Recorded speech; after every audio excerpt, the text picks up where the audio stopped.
Before we dive into this royal mess of secrets, vanity, and very expensive wigs, do yourself a favor. Hit that subscribe button. Trust me, Louis XIV made people wait hours just to watch him wake up, and you're getting front row access to the drama for free. Go on, join our court of curious minds.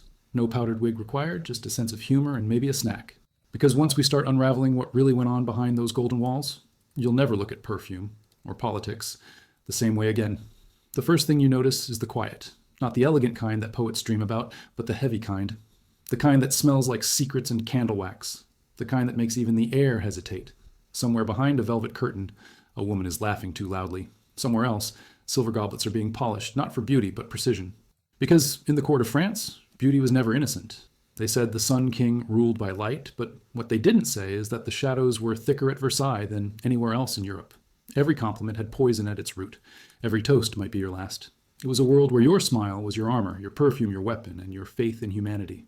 Well, that was just reckless optimism. The fascination with poison wasn't born out of evil, it was born out of etiquette. You couldn't pull a sword in a salon, but you could slip a drop of something sweet into a duke's cup and still be considered civilized. Nobility required discretion, murder required creativity, and both demanded grace. What made it truly absurd, almost comical if you think about it, was how the same society that condemned peasants for stealing bread would applaud the subtle art of a perfectly executed poisoning. One killed for hunger, the other for inheritance. Guess which was considered worse? The one without lace cuffs. Historians love to say the 17th century was the age of enlightenment, maybe for the philosophers. But for the courtiers, it was the age of arsenic.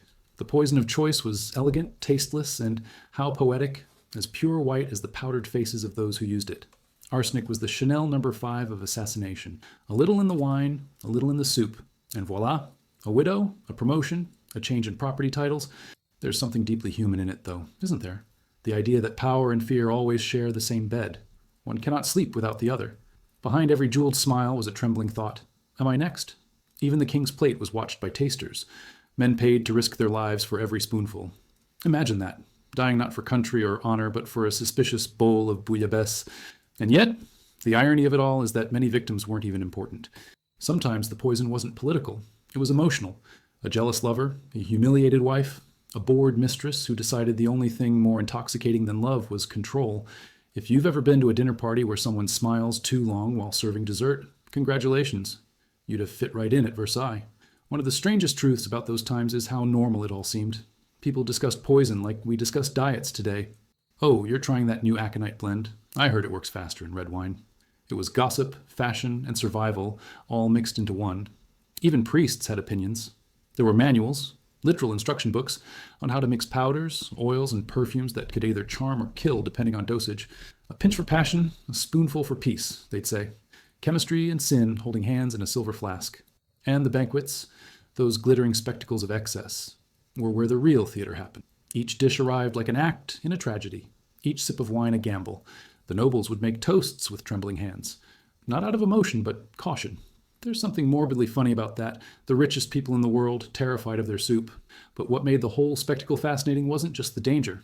It was the elegance of the lie. Poison turned death into art. It was invisible, odorless, and polite, the perfect metaphor for the court itself. Everyone there was dying a little day by day from vanity, rivalry, and perfume. The venom was only the physical proof of what had already been eating them alive inside. Somewhere in the middle of this, the servants watched everything. They were the true witnesses of the French masquerade. Silent, observant, invisible. They poured the wine, polished the silver, and prayed that the hand receiving it wouldn't tremble too much. They knew which lady always avoided dessert, which duke suddenly preferred to dine alone. The palace was a living organism of suspicion. Every whisper had weight, every glance, consequence. And through it all, the laughter never stopped. The dances continued, the harps played, and the chandeliers glittered over 1,000 small betrayals. Perhaps that was the real poison. Not in the goblets or the powders, but in the pretense that none of it mattered. That death was just another conversation topic between bites of roasted pheasant. Sometimes I imagine what it must have been like to live in that golden cage, surrounded by beauty so overwhelming it almost blinded you to the rot underneath. To spend your life chasing perfumes and silks while wondering if your next breath might be your last. It's tragic, yes, but also darkly funny, because every century has its own version of poison. Ours just comes in prettier bottles and longer contracts. At Versailles, the air was thick with perfume, lies, and fear. A trinity so perfect it could almost be worshipped. And as the candles burned lower each night, someone always found a reason to pour another drink. After all, nothing disguised the taste of danger better than good wine. They called it refinement. To us, it looks like madness dressed in satin. Imagine a place where people debated which shade of arsenic looked more fashionable when dissolved in champagne. The court of France was not just elegant, it was chemically ambitious. It was the kind of world where you could die for being dull at dinner and everyone would still applaud the quality of the wine that killed you. The genius behind all that glamour wasn't the king. It was the apothecaries, the secret alchemists of survival. They worked in the back rooms of brothels, under candlelight, mixing powders with the precision of artists and the moral flexibility of politicians. Their clients were queens, duchesses, and anyone with an inheritance problem. The recipes were whispered like prayers, written in coded language. The little gray powder, the sweet essence, the powder of succession. You had to admire the marketing. Even poison had branding. These mixtures were not crude or improvised. They were masterpieces. Some took effect in hours, others in weeks, giving victims just enough time to repent or make a will. The preferred poisons were elegant: arsenic for silence, belladonna for beauty, mercury for loyalty tests. The irony of that last one is rich. A metal that made your teeth fall out being used to measure faithfulness. But in a court where even affection was currency, the line between gift and weapon blurred completely. And speaking of affection, love was often the most dangerous ingredient in any potion. There were the so-called love elixirs, supposedly designed to inflame desire, but often used to end it permanently. A drop too much, and your lover would stop arguing forever. It's almost poetic how romance and poison shared the same language: a burning passion, an intoxicating scent, fatal attraction. In Versailles, metaphors had side effects. Women, of course, mastered the art. Not because they were cruel, but because they were cornered. A noble woman had as much freedom as a gilded bird, admired, displayed, and expected to sing sweetly until death or scandal. Poison became their rebellion, a way to reclaim power in a world where divorce didn't exist, but slow illness did. You could almost say it was feminism in powdered form. Not the recommended method, but certainly effective. One story that still lingers in whispers is that of a marquise who supposedly mixed her own cosmetics with small doses of toxins, claiming it made her skin glow from within. Technically, she wasn't wrong. She did glow, right up until she stopped breathing.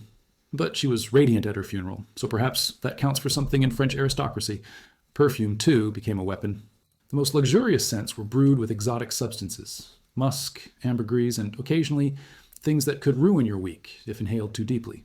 There were reports of poisoned gloves and scented letters that could kill with a single whiff. One duchess supposedly gifted her rival a box of powdered roses that left her paralyzed for days. Imagine the audacity. Here, my dear, something to make you smell divine. The fact that the victim survived made the gesture even more humiliating. And while the women played the subtle game, the men turned paranoia into performance. Courtiers began refusing to eat unless the king himself took the first bite. Servants had to taste every dish, sip every wine, touch every piece of fruit. There's something darkly hilarious about that. A hierarchy of risk where even the simplest apple required an audition. The same people who ruled continents were terrified of their own salad. What's even stranger is how the fear of poison shaped culture itself. Architecture changed. Rooms were designed so the king could dine alone, with special doors for food delivery to avoid contamination. Silverware was tested, goblets replaced daily. Even the lighting became symbolic. Brighter rooms meant fewer shadows where secrets could hide. Versailles was not just a palace, it was an immune system made of marble and etiquette. But paranoia is contagious. Once the first noble fell, everyone became a suspect. The most famous case, the affair of the poisons, turned the royal court into a theater of confession and hysteria. Hundreds were arrested, from servants to priests.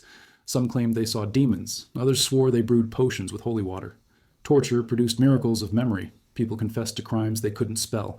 It was less about justice and more about cleansing the rumor mill. After all, nothing restored order quite like a few public executions. The affair revealed something deeper, though, that the court's obsession with appearance had rotted into something spiritual.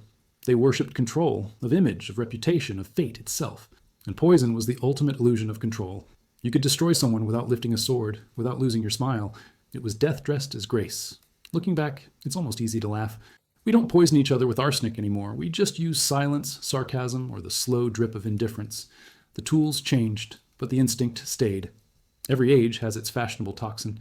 In the 17th century, it was a vial of liquid night. In ours, it might just be a perfectly curated lie on social media. And yet, behind all the laughter and glitter, there's a human ache that never left the palace. The ache of wanting to be safe, loved, and admired, all at once. The courtiers thought they could engineer that balance chemically, one potion at a time. What they created instead was the most exquisite panic in history. As the candles burned late into the night, a noblewoman might lift her goblet, pretending not to notice the faint metallic taste on her tongue.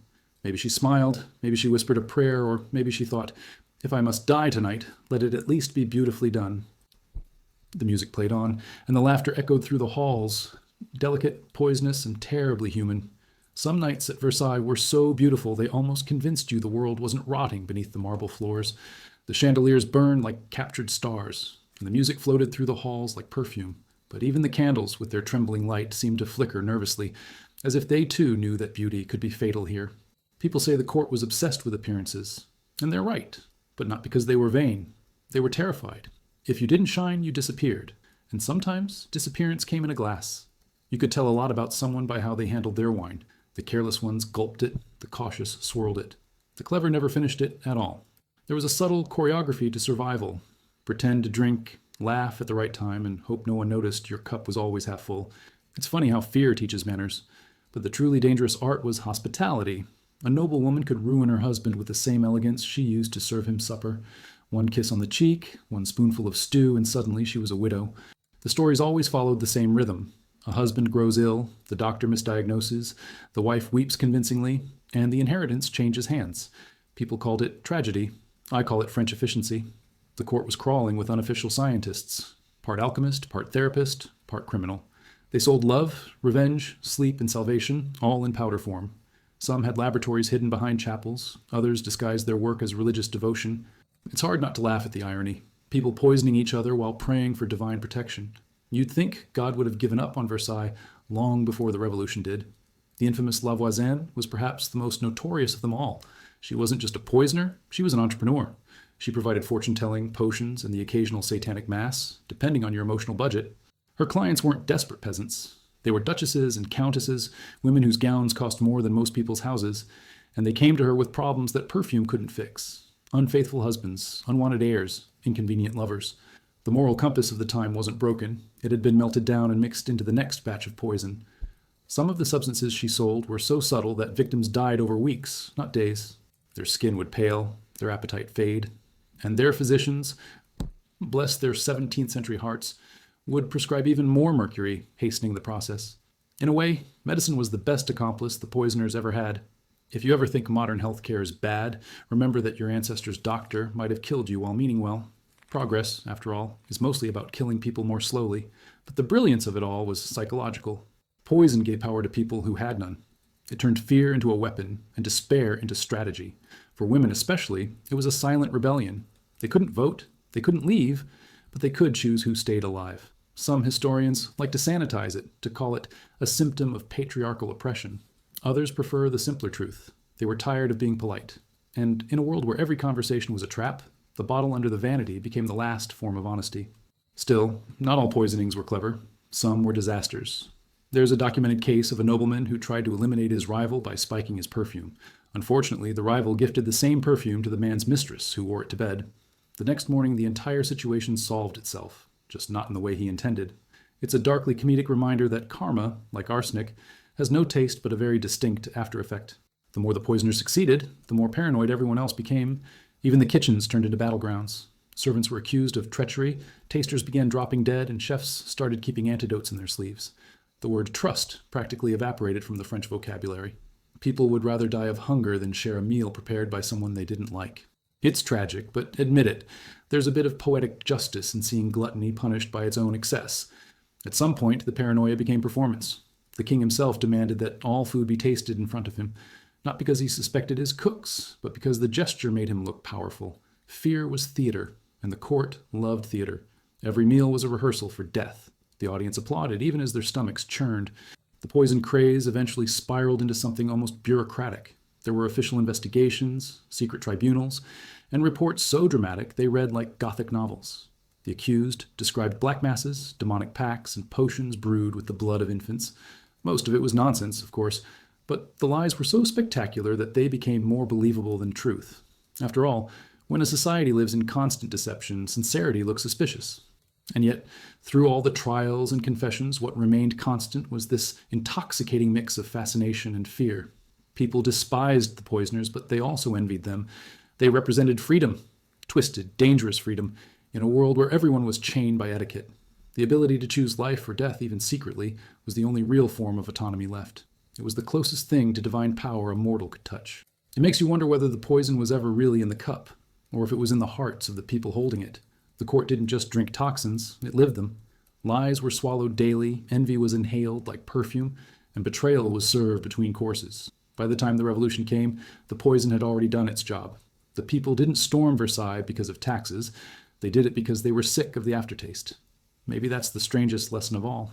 Every empire eventually poisons itself, not with chemicals, but with pride, greed, and glittering denial. The French just happened to do it with more style, and as history shows, if you dress decay in gold long enough, it starts to look like destiny. By the time the affair of the poisons erupted, the palace had already become an organism of whispers. It breathed lies and exhaled perfume. No one trusted a single mouthful of food, yet everyone still attended banquets because absence was more suspicious than poison itself. That was the paradox of Versailles. To survive, you had to risk dying beautifully. The scandal began quietly, as all French tragedies do. A nobleman collapsed at supper, his face drained of color, his body trembling like a marionette with broken strings. The doctors called it indigestion, as if duck à l'orange could possibly cause convulsions. But soon another courtier died, then another. The pattern was too elegant to be accidental.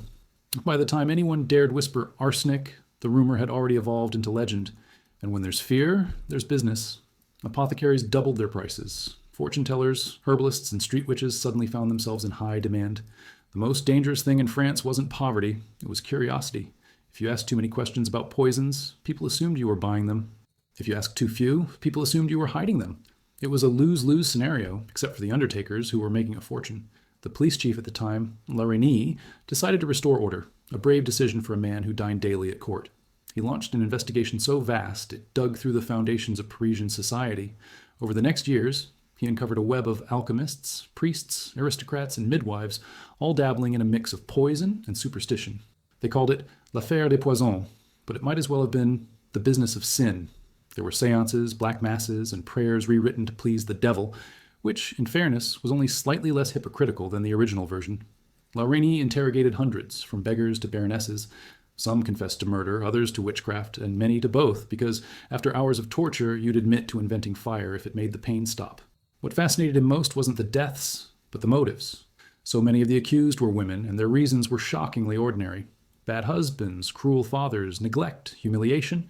These weren't villains. They were women who had discovered chemistry could be more persuasive than conversation. It would be easy to judge them now, but their choices were forged in a world that adored obedience and punished emotion. A noblewoman could be intelligent, charming, and talented, but if her husband preferred the maid, she was expected to smile about it. So she smiled, and stirred her tea a little longer. You can call that evil if you like. I call it problem-solving. Of course, the church couldn't let such scandals go unanswered. They declared the poison epidemic to be proof of Satan's growing influence. Exorcisms multiplied, sermons thundered, and priests who couldn't explain theology started blaming women for everything, a tradition that, unfortunately, still has a healthy lifespan. But beneath the prayers, the crown had a more pragmatic fear. If nobles were killing nobles, what stopped the contagion from reaching the throne itself?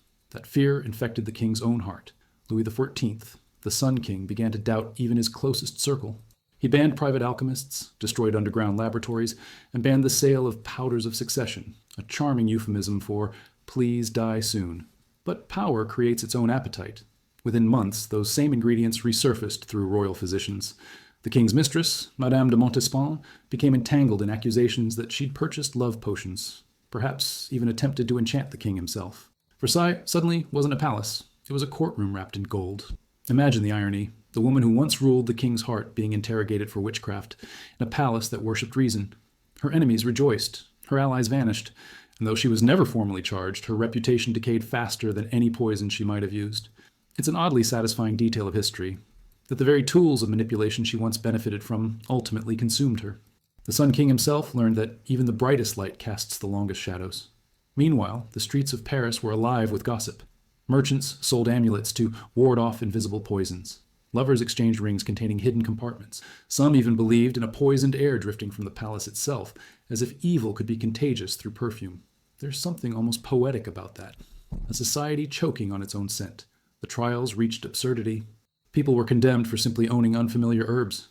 A midwife who carried dried lavender for protection was accused of witchcraft. Another woman was executed for selling powdered blessings, which, after analysis, turned out to be ground sugar and wishful thinking. The line between superstition and science blurred completely.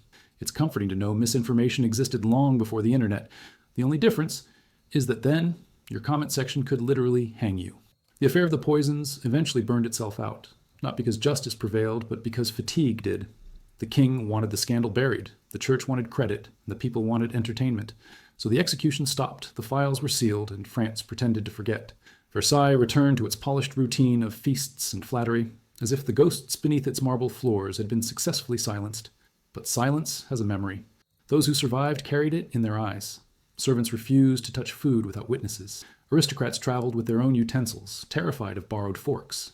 Even decades later, when guests raised their glasses in celebration, there was a fraction of hesitation before the first sip. A pause so slight it could have been mistaken for grace. Yet in that pause lived the echo of every scream, every secret, every drop of perfume that killed more than it concealed. And perhaps that's the most haunting part. Poison didn't just kill bodies, it rewired trust itself. It taught people that elegance could be deadly, that beauty could rot you from the inside out. Versailles wasn't just a palace, it was a mirror reflecting our favorite illusion, that danger, when dressed well enough, becomes irresistible. Even now, centuries later, we're not so different. We still sip from glasses we don't fully trust. Only now they're digital, emotional, and visible. We still trade poison, only this time it's disguised as charm, ambition, or the need to belong. Maybe that's why these stories still fascinate us, because deep down we recognize ourselves in them. We all like to think we'd spot the poison, but history whispers otherwise. It's strange how silence can survive longer than memory. Centuries after the last poisoned cup was emptied, the air of Versailles still carries a certain heaviness, as if the walls remember what the people tried to forget. They say the palace was built to glorify the divine right of kings, but what it really celebrated was illusion, the illusion of control, of virtue, of immortality, and the poison, in its quiet, methodical cruelty, was the only honest thing that ever happened there.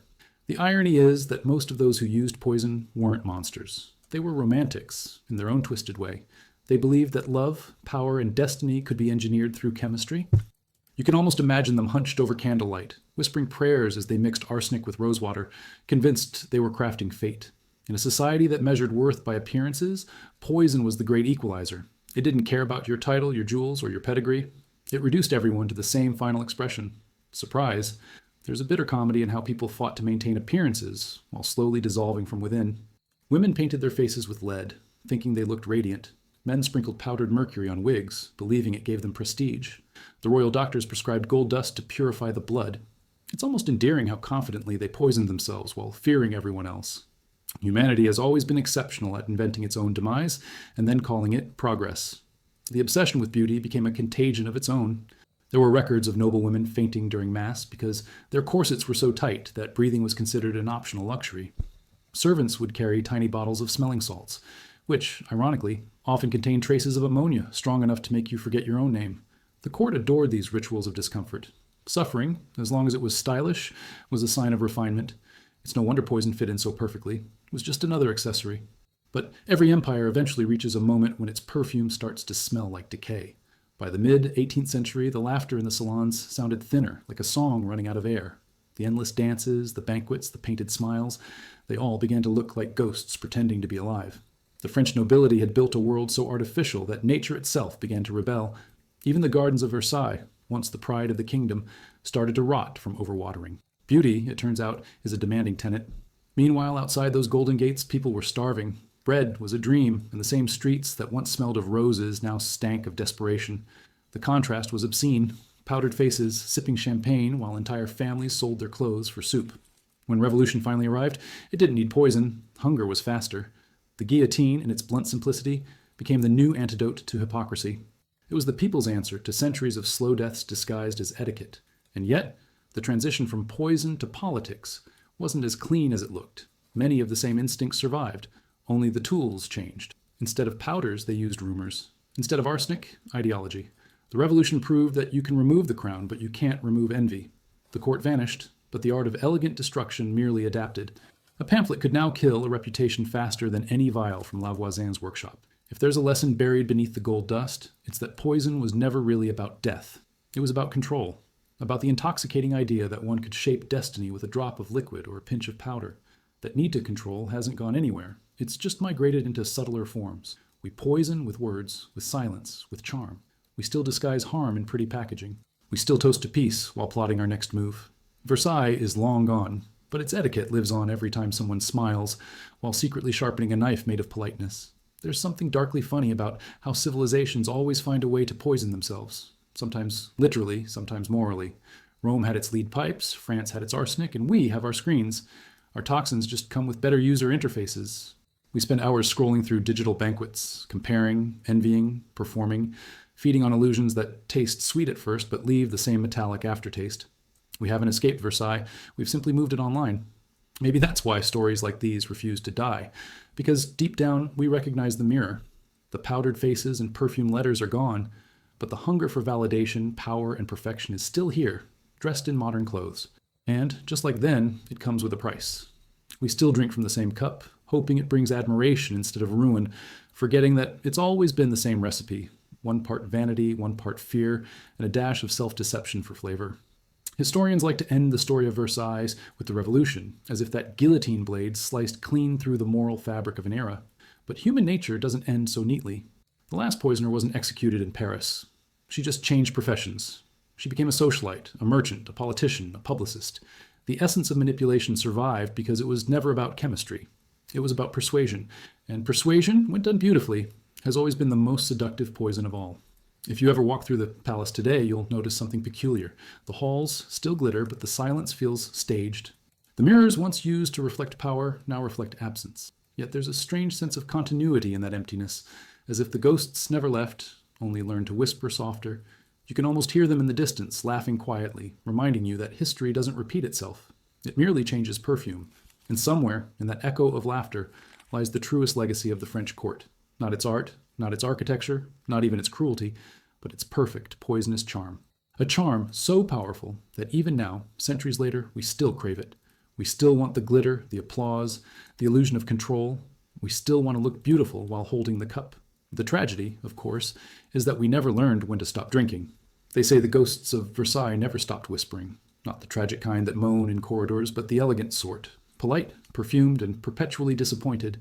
You can almost hear them when the tourists leave and the lights go dim. The rustle of silk, the faint clink of glass, a sigh that smells faintly of bitter almonds.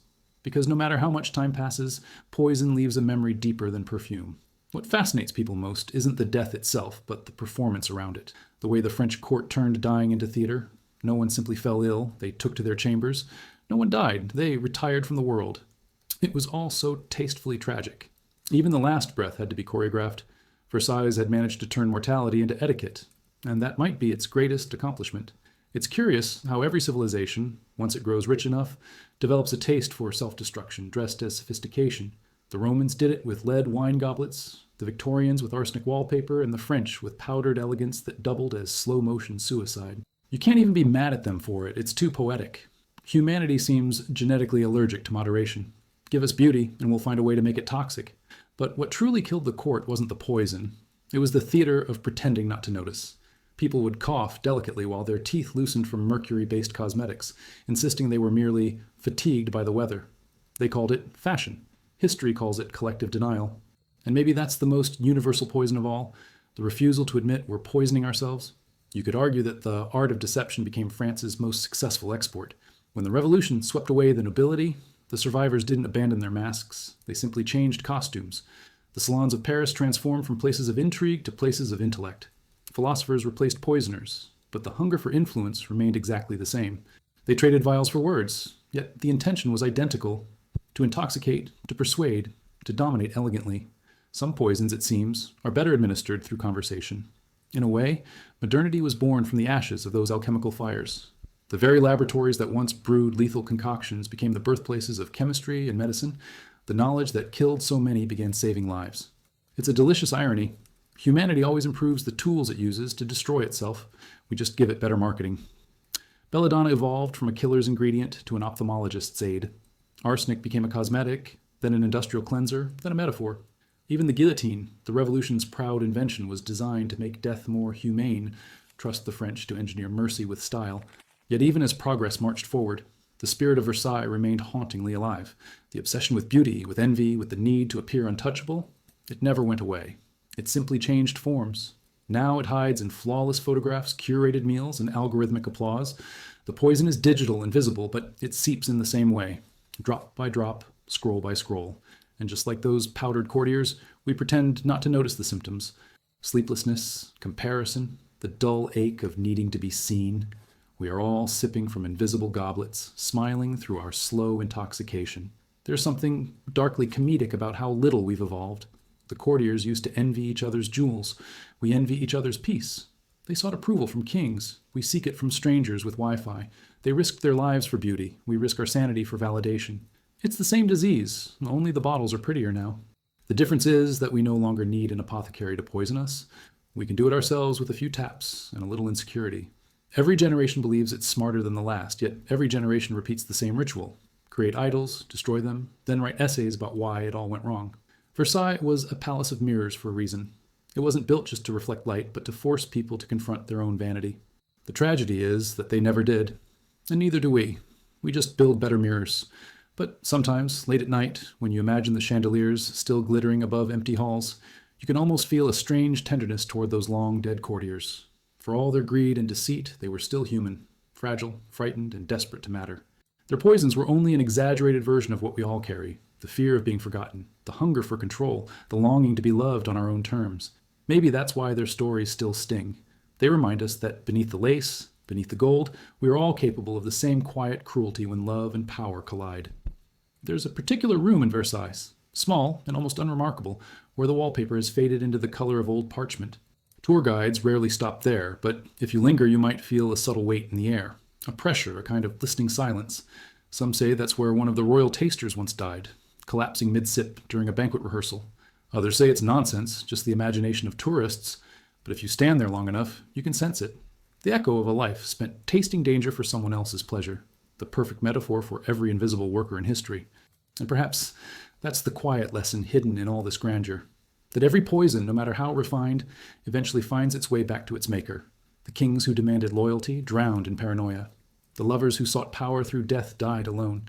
Even the poisoners themselves became victims of their own formulas, undone by the same greed they once bottled. The universe, it seems, has a wicked sense of humor.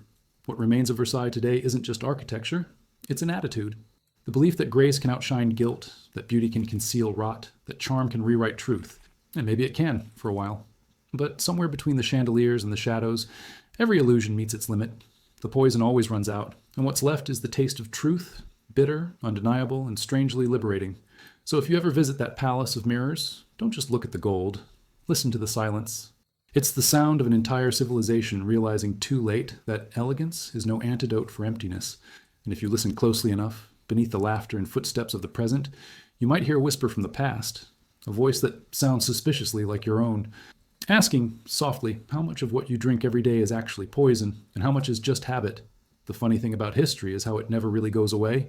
It just changes clothes and pretends to be someone else. The poisons of Versailles were supposed to have died with the powdered wigs and candlelit conspiracies, yet somehow their ghosts still linger, not in vials this time, but in habits, ambitions, and a peculiar human addiction to appearances. The world learned to call it progress, but deep down, it was just the same old game. Survive beautifully, destroy politely.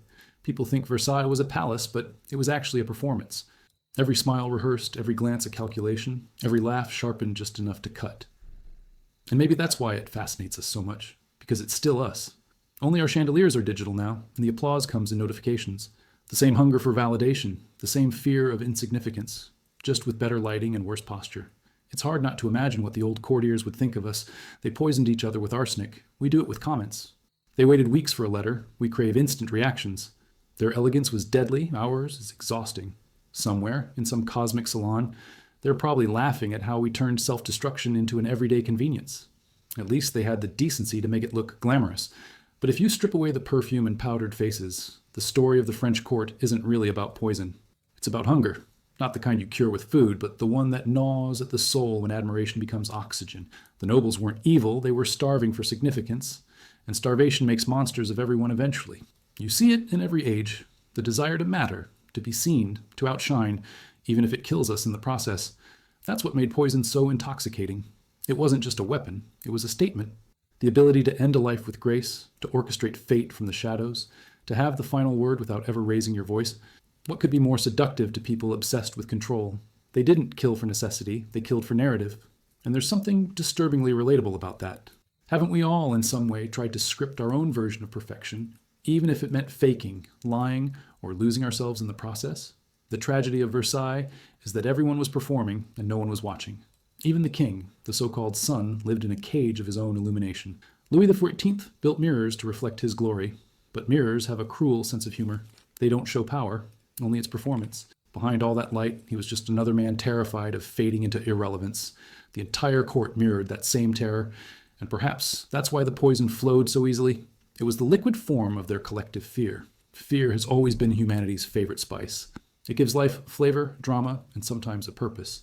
Fear of death created religion. Fear of obscurity created art. Fear of insignificance created Versailles. And just like those perfumed nobles, we've learned to decorate our fears. We don't wear wigs anymore, but we still hide behind brands, filters, and phrases like everything's fine. In a way, the entire modern world smells faintly of arsenic, sweet, elegant, and slightly desperate. If there's one story that captures that spirit, it's the tale of the Countess de Brinvilliers, a name that sounds like a pastry but behaves more like a grenade. She began as a lady of charm and refinement, the kind of woman who could make a priest blush just by saying good morning. But behind that delicate smile, she kept notebooks of her experiments with poison, testing them on servants and patients in hospitals. Her handwriting was beautiful, her morality less so. When she was finally caught, she confessed with an elegance that horrified even the judge. She described her crimes as if recounting recipes, precise, calm, almost proud. One witness wrote that she spoke of death as if discussing the weather. It's hard not to admire that kind of composure, even while being horrified by it. And yet, she wasn't alone. The court was full of Brinvilliers in disguise, men and women who mastered the art of smiling while plotting, serving poison with lace-trimmed hands, then attending Mass the next morning. Their faith wasn't hypocrisy, it was insurance. After all, if you're going to kill someone, it never hurts to apologize in advance. We laugh at their contradictions, but we live by the same logic. We burn the candle from both ends and call it ambition. We destroy ourselves for approval and call it love. We consume poison in doses small enough to deny, but large enough to feel. The method changed, the mindset didn't. Perhaps that's the real curse of Versailles. Not the ghosts in the corridors, but the reflection in the glass every time we check our own image and ask silently, am I radiant enough to be forgiven? The revolution, in all its fury, thought it had ended that age of vanity. The guillotine promised equality, a clean slate, a single swift cut to sever decadence from destiny. But decapitation doesn't cure delusion. Within a generation, the salons were back, the masks returned, and the same old hunger for admiration had simply traded wigs for ideals. Even the blade became symbolic, swift, efficient, and somehow elegant. France never stopped performing, it just changed the script. It's almost comforting, in a dark way, to realize that history doesn't evolve, it improvises. Every era thinks it's different until it looks in the mirror. The poisons may be gone, but their lessons remain bottled in the bloodstream of civilization. Power still whispers, beauty still deceives, and people still find ways to make destruction look divine. When you think about it, poison is just a metaphor for choice. Every drop was an act of will, a decision to rewrite reality. And that's what we've always wanted, isn't it? To feel like gods, even for a moment. To decide who thrives and who fades, who matters and who doesn't. Versailles wasn't a failure of morality, it was a masterpiece of humanity. Dazzling, delusional, and tragically sincere. If you listen carefully, you can almost hear them still. The faint laughter, the clinking of glasses, the sighs of people who wanted to live forever but couldn't resist dying beautifully. They left behind a question that still lingers centuries later, like a faint trace of perfume in an empty room. If elegance requires destruction to exist, would we still choose it? History already knows the answer. We always do. There's a particular kind of silence that only exists in places once filled with noise. Versailles has that silence, thick, proud, and oddly self-aware, like it knows it used to be the center of the universe and still refuses to accept that it isn't. You walk through its endless corridors and you can almost hear the echoes of silk skirts, the laughter of courtiers who never realized the floor beneath them was already cracking. They didn't know it then, but the poison that would destroy them wasn't in their goblets anymore. It was in their illusions. The most lethal substance of the French court wasn't arsenic or belladonna. It was denial. The belief that beauty could erase cruelty, that etiquette could outshine emptiness, that power could be eternal if polished daily. It was denial that made them host balls while famine clawed at the palace gates. Denial that made the queen wear diamonds shaped like tears, not realizing they would soon become a prophecy. History doesn't punish arrogance immediately. It lets it ferment until it becomes something far more exquisite. Tragedy. You can almost picture it. The chandeliers blazing as if trying to outshine the stars, musicians playing until their fingers blistered, And beyond those gilded windows, peasants watching the light and mistaking it for heaven. Versailles wasn't just a palace, it was a mirage, shimmering with the illusion that perfection could be built if only you ignored the suffering loud enough. And when that illusion cracked, it wasn't with a bang, it was with a whisper, the same kind that once carried recipes for poison through the salons. What's fascinating is that even as the revolution tore through France, the courtiers didn't stop performing. Some of them attended executions dressed as if for opera, applauding as heads rolled with the same enthusiasm they once reserved for ballet. Humanity has a strange talent for turning horror into spectacle. We've always been better at admiring tragedy than preventing it. And yet, amid the chaos, some people tried to make sense of it. Philosophers wrote about freedom and equality while still keeping servants to polish their inkpots. Poets romanticized the fall of the old order, conveniently forgetting they'd dined with it the week before. It's easy to condemn decadence when you no longer receive its invitations. Even morality, it seems, enjoys good timing. But perhaps the cruelest irony of all is that the same hands that once mixed poison for aristocrats began mixing medicine for revolutionaries. The apothecaries who used to whisper in back rooms were suddenly celebrated as scientists. The alchemists became chemists. The powder of death became the foundation of healing. Progress was born from poison, as if humanity couldn't evolve without first nearly killing itself. There's something comfortingly consistent about that. You can trace this transformation through the smallest details. The laboratories that once hid beneath churches became state-funded institutions. The powders once sold in secret markets were now cataloged, measured, and purified. Science replaced superstition, but not humility. The same hunger for control that once drove a duchess to slip arsenic into her husband's soup now drove researchers to dissect nature itself. The difference was scale, not spirit. Humanity didn't stop playing God. It just got a better lab coat. Meanwhile, Versailles stood quietly, a monument to everything beautiful and broken about that era. The mirrors still reflected light, but not power. The fountain still flowed, but not for kings. Time had drained the venom from its veins, yet the scent of it lingered, that faint metallic sweetness that history never quite washes away. Visitors came to marvel at its beauty, unaware that they were walking through a mausoleum of elegance. Every room was a story, every gilded frame a confession. You don't need ghosts in a place like that. The architecture already remembers. And somewhere in that memory lies the most human truth of all, that we never truly learn from excess. We simply rebrand it. Versailles was the influencer mansion of its time, complete with filters of gold leaf and curated suffering. Everyone wanted to be seen there. Everyone wanted to belong, even if belonging meant betrayal. And isn't that still the same now? The tools have changed. Less lace, more Wi-Fi, but the hunger hasn't. We still measure worth by visibility. We still sip from poisoned cups. Only now they glow in blue light. What makes the story of Versailles endure isn't its grandeur, but its honesty about who we are. The palace was a mirror held up to human vanity, and we've been looking into it ever since. Its downfall wasn't just political, it was spiritual. The court's obsession with appearances was a reflection of a deeper emptiness, the kind that no crown, no perfume, no silk could fill. They spent fortunes chasing beauty, only to die surrounded by it, realizing too late that beauty is a terrible comforter when the world is burning outside your window. And maybe that's why we keep returning to stories like this. Not out of nostalgia, but recognition. Because we know that, in some way, we're still living in that palace. We may not wear corsets or powdered wigs, but we still hide behind curated versions of ourselves, terrified of being ordinary. We still perform, still compete, still envy the ones who seem untouchable, not realizing that they're just as fragile. Every like, every compliment, every spotlight is just another sip from a very old cup. If the ghosts of Versailles could speak, I imagine they wouldn't haunt us with screams. They'd whisper advice, dry and slightly amused. Be careful, they'd say. The poison tastes better when you believe it's perfume. Maybe they'd laugh, watching us repeat their mistakes in prettier packaging. Maybe they'd feel relieved knowing they were never the last ones to fall for the illusion. Or maybe they'd just keep dancing, because denial, after all, is the most graceful poison of all. And as you leave the palace, stepping out from the echoing halls into the modern world, you realize that Versailles never truly ended. It just moved inside of us. The same hunger, the same pride, the same need to shine while quietly decaying. We inherited the poison. We just learned to call it ambition. They say every age leaves behind a particular scent. The Middle Ages smelled of smoke and sweat, the Renaissance of ink and wine. Versailles smelled of roses and rot.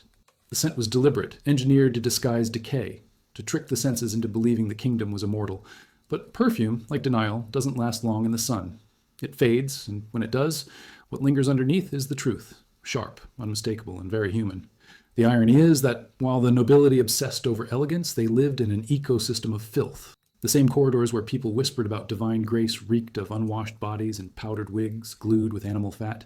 Rats scurried under silk drapes, and chamber pots overflowed in rooms with ceilings painted like heaven. It was beauty waging a losing war against biology. The architects built paradise, but they forgot plumbing.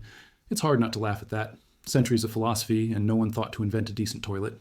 But the filth wasn't only physical, it was moral. Behind the marble and mirrors, there was a hierarchy of cruelty so subtle it almost passed for etiquette. Servants spent their lives standing in silence, watching their masters pretend to be gods. One wrong glance could cost them everything. Even the king's mistresses had expiration dates shorter than the pastries served at his table. Versailles was less a palace and more a machine that consumed admiration and spat out corpses of relevance. What kept it running was obsession, the constant gnawing hunger for recognition. A duchess could spend months rehearsing a single curtsy, terrified that her gesture might seem too low or too proud. Men ruined fortunes to afford new lace designs because wearing last season's pattern could mean social death. It was fashion as warfare, charm as survival. And perhaps the cruelest part of all was that no one could ever win. Every success was temporary, every compliment conditional. Even the king, the sun himself, lived terrified of eclipses. This endless dance of vanity created its own economy. Entire industries thrived on the insecurities of the elite. Perfumers, wig makers, tailors, fortune tellers, poisoners. The more fragile the egos became, the stronger the market grew. Versailles wasn't just a palace. It was capitalism's dress rehearsal. People were already learning how to sell illusions, the dream of youth, the promise of beauty, the lie of control. If you look closely, every influencer today owes a debt to the courtiers of that glittering madhouse. The connection isn't even subtle. Just like those nobles, we spend our days curating versions of ourselves for invisible audiences. We wake up and perform, our breakfast, our smiles, our convictions, all polished for approval. We envy the ones who seem effortlessly perfect, not realizing that perfection has always been the most exhausting costume in history. And like Versailles, our world thrives on invisible poisons. Anxiety disguised as ambition, exhaustion renamed as productivity, envy dressed up as admiration. Some people say the revolution cleansed France, that it ended the sickness of the old world. But history doesn't cleanse, it recycles. The same patterns reappeared, just in different uniforms. The guillotine may have cut off the heads, but it couldn't cut out the hunger. New leaders arrived, promising equality while quietly craving the same applause once reserved for kings. It turns out that power, no matter how revolutionary, always smells faintly of the old perfume. There's a darkly funny story about one of the revolution's most famous figures who once complained that his new silk waistcoat was wrinkled before a public address. "The people must see dignity," he said, right before signing death warrants by the dozen. Even equality, it seemed, had a dress code. That's the thing about revolutions. They kill the symbols but keep the habits. The mirror of Versailles simply moved to a different wall, and somewhere in the middle of that chaos, the science of poison quietly evolved. The same curiosity that once brewed deadly potions now studied chemistry, medicine, and the invisible laws of nature. The alchemist became a scientist, the spell became a formula, and death became data. Humanity had found a new language for its obsession with control. If the court of Louis XIV had worshipped the art of subtle destruction, the modern world industrialized it. We replaced powdered flasks with factories, perfumes with pollution, and poisons with policies. We learned to kill softly, efficiently, and at scale. Yet, for all its cruelty, there's something almost admirable about Versailles. It was the ultimate proof of how far imagination can go when fueled by delusion. Those walls weren't built for comfort, they were built for belief. Belief that art could overpower mortality. And in a way they succeeded. The people are long gone, but the palace remains, outliving everyone who ever tried to own it. Perhaps that's the greatest cosmic joke. All those years spent chasing eternity, only to discover that eternity belongs to architecture, not ambition. Still, there's a reason we keep returning to that story. Why the glittering ghosts of Versailles continue to fascinate us. It's not nostalgia, it's recognition. We see ourselves in those mirrors. We, too, chase approval while fearing irrelevance. We curate beauty while hiding decay. We poison our own peace for the illusion of control. The difference is that they did it with lace and arsenic, and we do it with Wi-Fi and caffeine. But the game, the ancient, glittering, exhausting game, remains exactly the same. Sometimes, when you stand in front of those golden gates, you can feel the quiet arrogance of history itself. The air smells faintly of old perfume and irony. You can almost imagine the courtiers leaning against the walls, amused, watching us fumble with our modern poisons, whispering, they've learned nothing. And perhaps they're right, because the truth is, humanity doesn't evolve. It accessorizes. We just found prettier bottles for the same old poison. And maybe that's what keeps the legend of Versailles alive. Not its beauty, not its opulence, but its accuracy. It wasn't just a palace, it was a prophecy. It showed us that every civilization, no matter how brilliant, eventually chokes on its own perfume. The scent changes, the faces change, the tools evolve, but the addiction remains. And as long as we keep mistaking glamour for grace and power for purpose, We'll keep sipping from the same cup, smiling at the taste and pretending not to feel the burn. If you ever visit Versailles on a gray day when the tourists are gone and the fountains are turned off, you might catch the place exhaling. It feels like a stage after the play has ended. Chandeliers staring down at empty seats, mirrors reflecting nothing but dust and the faint echo of applause that stopped centuries ago. It's beautiful, yes, but also faintly tragic. You can almost sense that the palace knows the truth, that no empire of perfume, silk, or sugar ever outlives the scent of its own decay. What's fascinating is how the story of the French court isn't really about the past. It's about repetition, about how every civilization eventually builds its own Versailles. The materials change, the languages change, but the architecture of vanity stays the same. Every golden age begins with optimism and ends with exhaustion. Every society starts believing it can outsmart consequence, and every one of them learns the same lesson the hard way. France just happened to make that lesson look magnificent. The poison of Versailles wasn't a chemical, it was an attitude. The belief that beauty can excuse cruelty, that style can disguise emptiness, that suffering can be softened with luxury. It's easy to mock them for it, but we still live by the same recipe. They had arsenic in their wine. We have denial in our calendars. They powdered their faces white. We filter our lives until nothing looks human. The difference is only technological. Humanity has always preferred presentation over truth. When the revolution finally burned through the illusions of the court, it didn't destroy vanity. It democratized it. The right to self-importance was suddenly available to everyone. The same hunger for admiration that once belonged to queens and courtiers now belonged to anyone with enough wit, charm, or ambition to sell an image. What Versailles invented, the modern world perfected. The palace had mirrors. We have screens. Each one reflects a slightly improved version of the same old lie, that we are in control of how others see us. And yet, control is the most intoxicating and dangerous poison of all. It promises peace, but breeds paranoia. The courtiers spent their lives perfecting the art of manipulation. Every gesture calculated, every word rehearsed. Today, we do the same, only our stage is larger and our audience invisible. We perform constantly, terrified of slipping out of relevance. If Louis XIV needed an audience to feel real, so do we. We just call it engagement now. The haunting beauty of Versailles is that it tells this story without speaking. Its walls are lined with ghosts who all chase the same dream, to be remembered. But memory is a cruel collector. It keeps the image and discards the soul. The nobles wanted eternity, and they got it, but not the kind they expected. They live on as symbols of excess, of brilliance turned hollow, of art divorced from meaning. Maybe that's the quiet punishment built into history. Immortality without dignity. There's an almost comic absurdity in how predictable our tragedies are. You'd think after a few thousand years of watching great empires collapse under their own perfume, we'd learn something. But no, we just upgrade the packaging. We turn moral lessons into luxury brands and call it inspiration. We build new palaces made of pixels and algorithms and pretend we're wiser because the chandeliers are digital now. Every generation thinks it's immune to poison till it starts enjoying the taste. Sometimes I imagine what would happen if one of those powdered courtiers were resurrected and dropped into a modern city. They'd feel right at home. The rituals haven't changed much. The same obsession with status, the same social choreography, the same race to appear effortless. Instead of royal decrees, we have viral trends. Instead of executioners, we have public opinion. Both cut heads with equal efficiency. And just like then, everyone laughs at the spectacle until it's their turn on the platform. But perhaps the most revealing part of the story isn't in the downfall, it's in the aftermath. After the revolution, France entered a long and uneasy silence, as if recovering from a fever dream. The blood dried, the crowds dispersed, and yet the country couldn't quite let go of its old ghosts. The 19th century brought new empires, new fashions, new gods, but the same yearning for spectacle. Paris rebuilt itself into a city of light, but every lamp seemed to carry a flicker of Versailles inside it. The country couldn't escape the habit of elegance, even in ruin. It's almost endearing, in a morbid way, how the human spirit insists on decorating its despair. And maybe that's the strange genius of the French. They never denied the darkness. They learned to choreograph it. The same nation that turned poison into perfume also turned misery into art. They found a way to romanticize their mistakes, to turn every tragedy into a painting, every failure into a philosophy. If other civilizations bury their shame, France frames it in gold. It's both maddening and brilliant, the ability to look at one's own destruction and make it beautiful. We like to believe that we've evolved past that kind of delusion, but all we've done is change the medium. The court of Versailles had courtiers. We have influencers. They served kings. We serve algorithms. Both require sacrifice, both demand spectacle, and both punish silence. The poison now flows through attention, the modern elixir of existence. To be unseen is to die, and so we drink again, smiling, pretending it tastes like success. There's a subtle lesson in that, one that Versailles whispers to anyone willing to listen beneath the noise.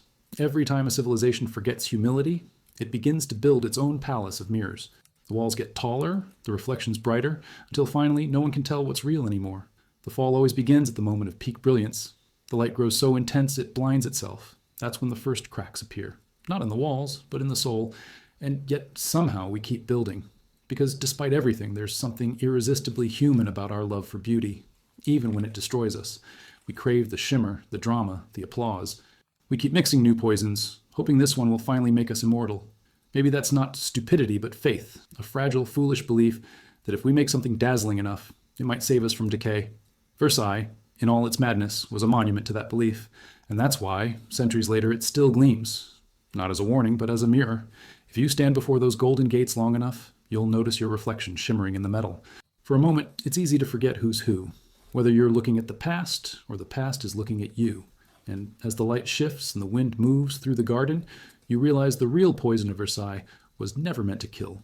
It was meant to seduce, to remind us that the most dangerous illusion isn't beauty itself, but the belief that it can save us. And somehow, knowing that, we still can't look away. They say the soul of Versailles never really died.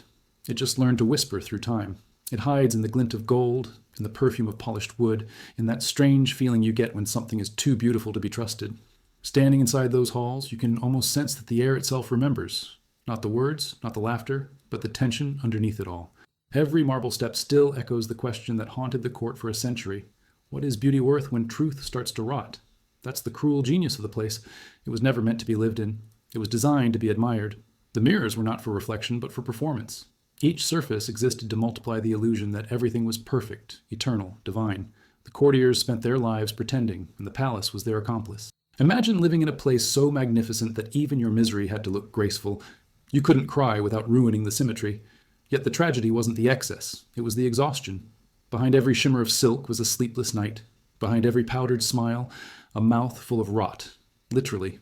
The nobles brushed their teeth with sugar paste and wondered why they died young. Their doctors prescribed mercury for headaches and snake venom for melancholy.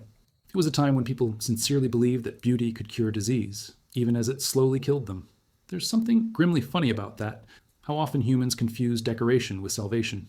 But perhaps the most intoxicating poison of all was hope, the belief that if you played the game well enough, smiled at the right people, danced at the right hour, your suffering might finally be rewarded. Hope was the invisible currency of Versailles. Everyone was buying it, selling it, hoarding it, until the market crashed, as it always does. The revolution didn't just happen overnight. It brewed like a potion, one drop of resentment at a time. And when it finally boiled over, it wasn't chaos, it was chemistry. The same courtiers who once toasted to eternal order found themselves whispering prayers to survive the week. Their palaces turned into prisons, their perfumes into evidence. There's a certain poetic irony in that. The poisoners became the poisoned, the hunters became the hunted. The guillotine wasn't a political tool, it was poetic balance. The blade was impartial, efficient, and perhaps the first truly democratic invention of France. No one, not even the king, could charm it into hesitation. And yet, after the blood dried and the smoke cleared, something curious happened. People started to miss the spectacle. The very same citizens who had demanded simplicity and equality began to crave beauty again, as if the human soul, even after cleansing itself of corruption, still needed a little glitter to survive. Art returned, fashion revived, perfume was reborn. The poisons came back too, but rebranded.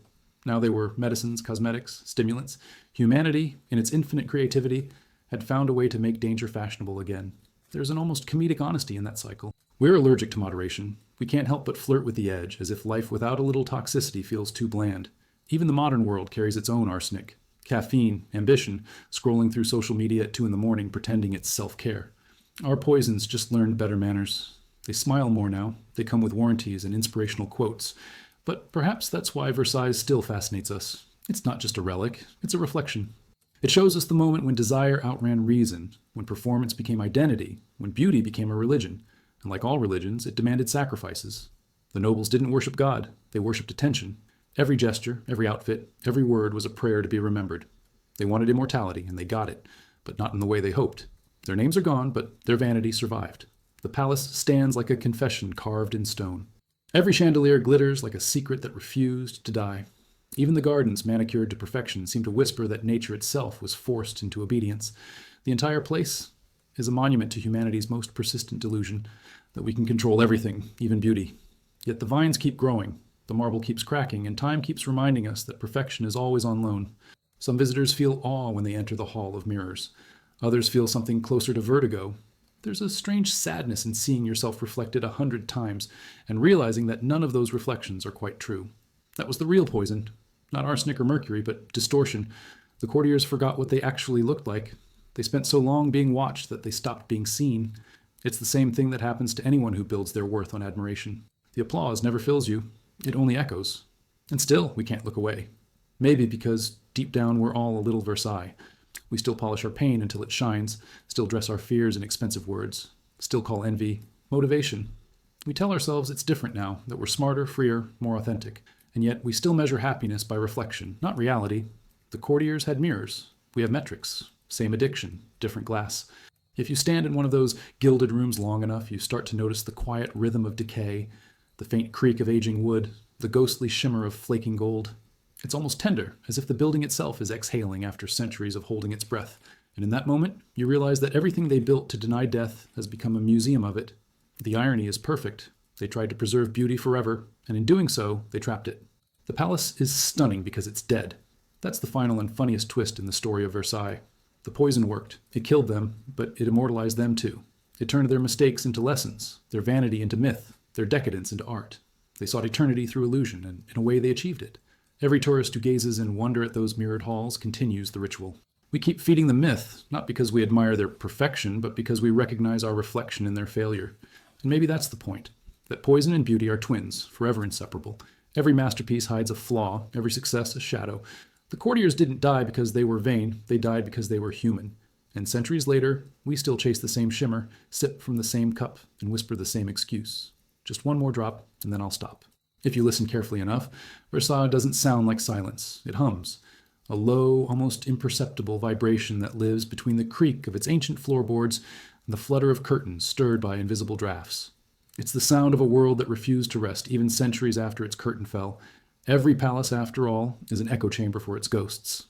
And Versailles, being the most theatrical of them all, never really stopped performing. You can feel it when you walk through the Hall of Mirrors, that dizzying collision between vanity and eternity. The light hits the glass, splinters into fragments, and suddenly you're standing not just in one reflection, but in hundreds. It's impossible to tell which one is real. Maybe none of them are. That was always the trick. Make illusion look effortless and truth irrelevant. The courtiers mastered it so completely that their ghosts still practice it on tourists. They may be long dead, but they still make sure the lighting is flattering. But the most haunting thing about that hall isn't its beauty. It's what it represents, the invention of spectacle as survival. Before Versailles, power was raw, brutal, visible. Kings ruled with swords and taxes. But Louis XIV discovered a more elegant weapon, attention. He turned governance into theater. The people didn't need to love him, they only needed to watch. And so he built a palace so dazzling that even misery forgot its name for a few hours. The Sun King didn't just reign over France, he rebranded it. The genius of it all was psychological. While the courtiers busied themselves with fashion and flattery, they stopped plotting rebellion. The hierarchy of beauty replaced the hierarchy of blood. Access to the king became the new form of currency. To be seen was to exist. To be ignored was a slow death. That same logic powers the world today. We still chase the same kind of sunlight, still equate visibility with worth. Only now, instead of bowing before a monarch, we bow before the algorithm. And there's something deliciously ironic about that.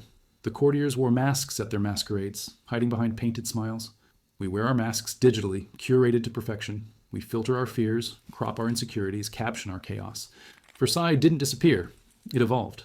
It's in every boardroom, every photo shoot, every desperate conversation that begins with, "Look at me."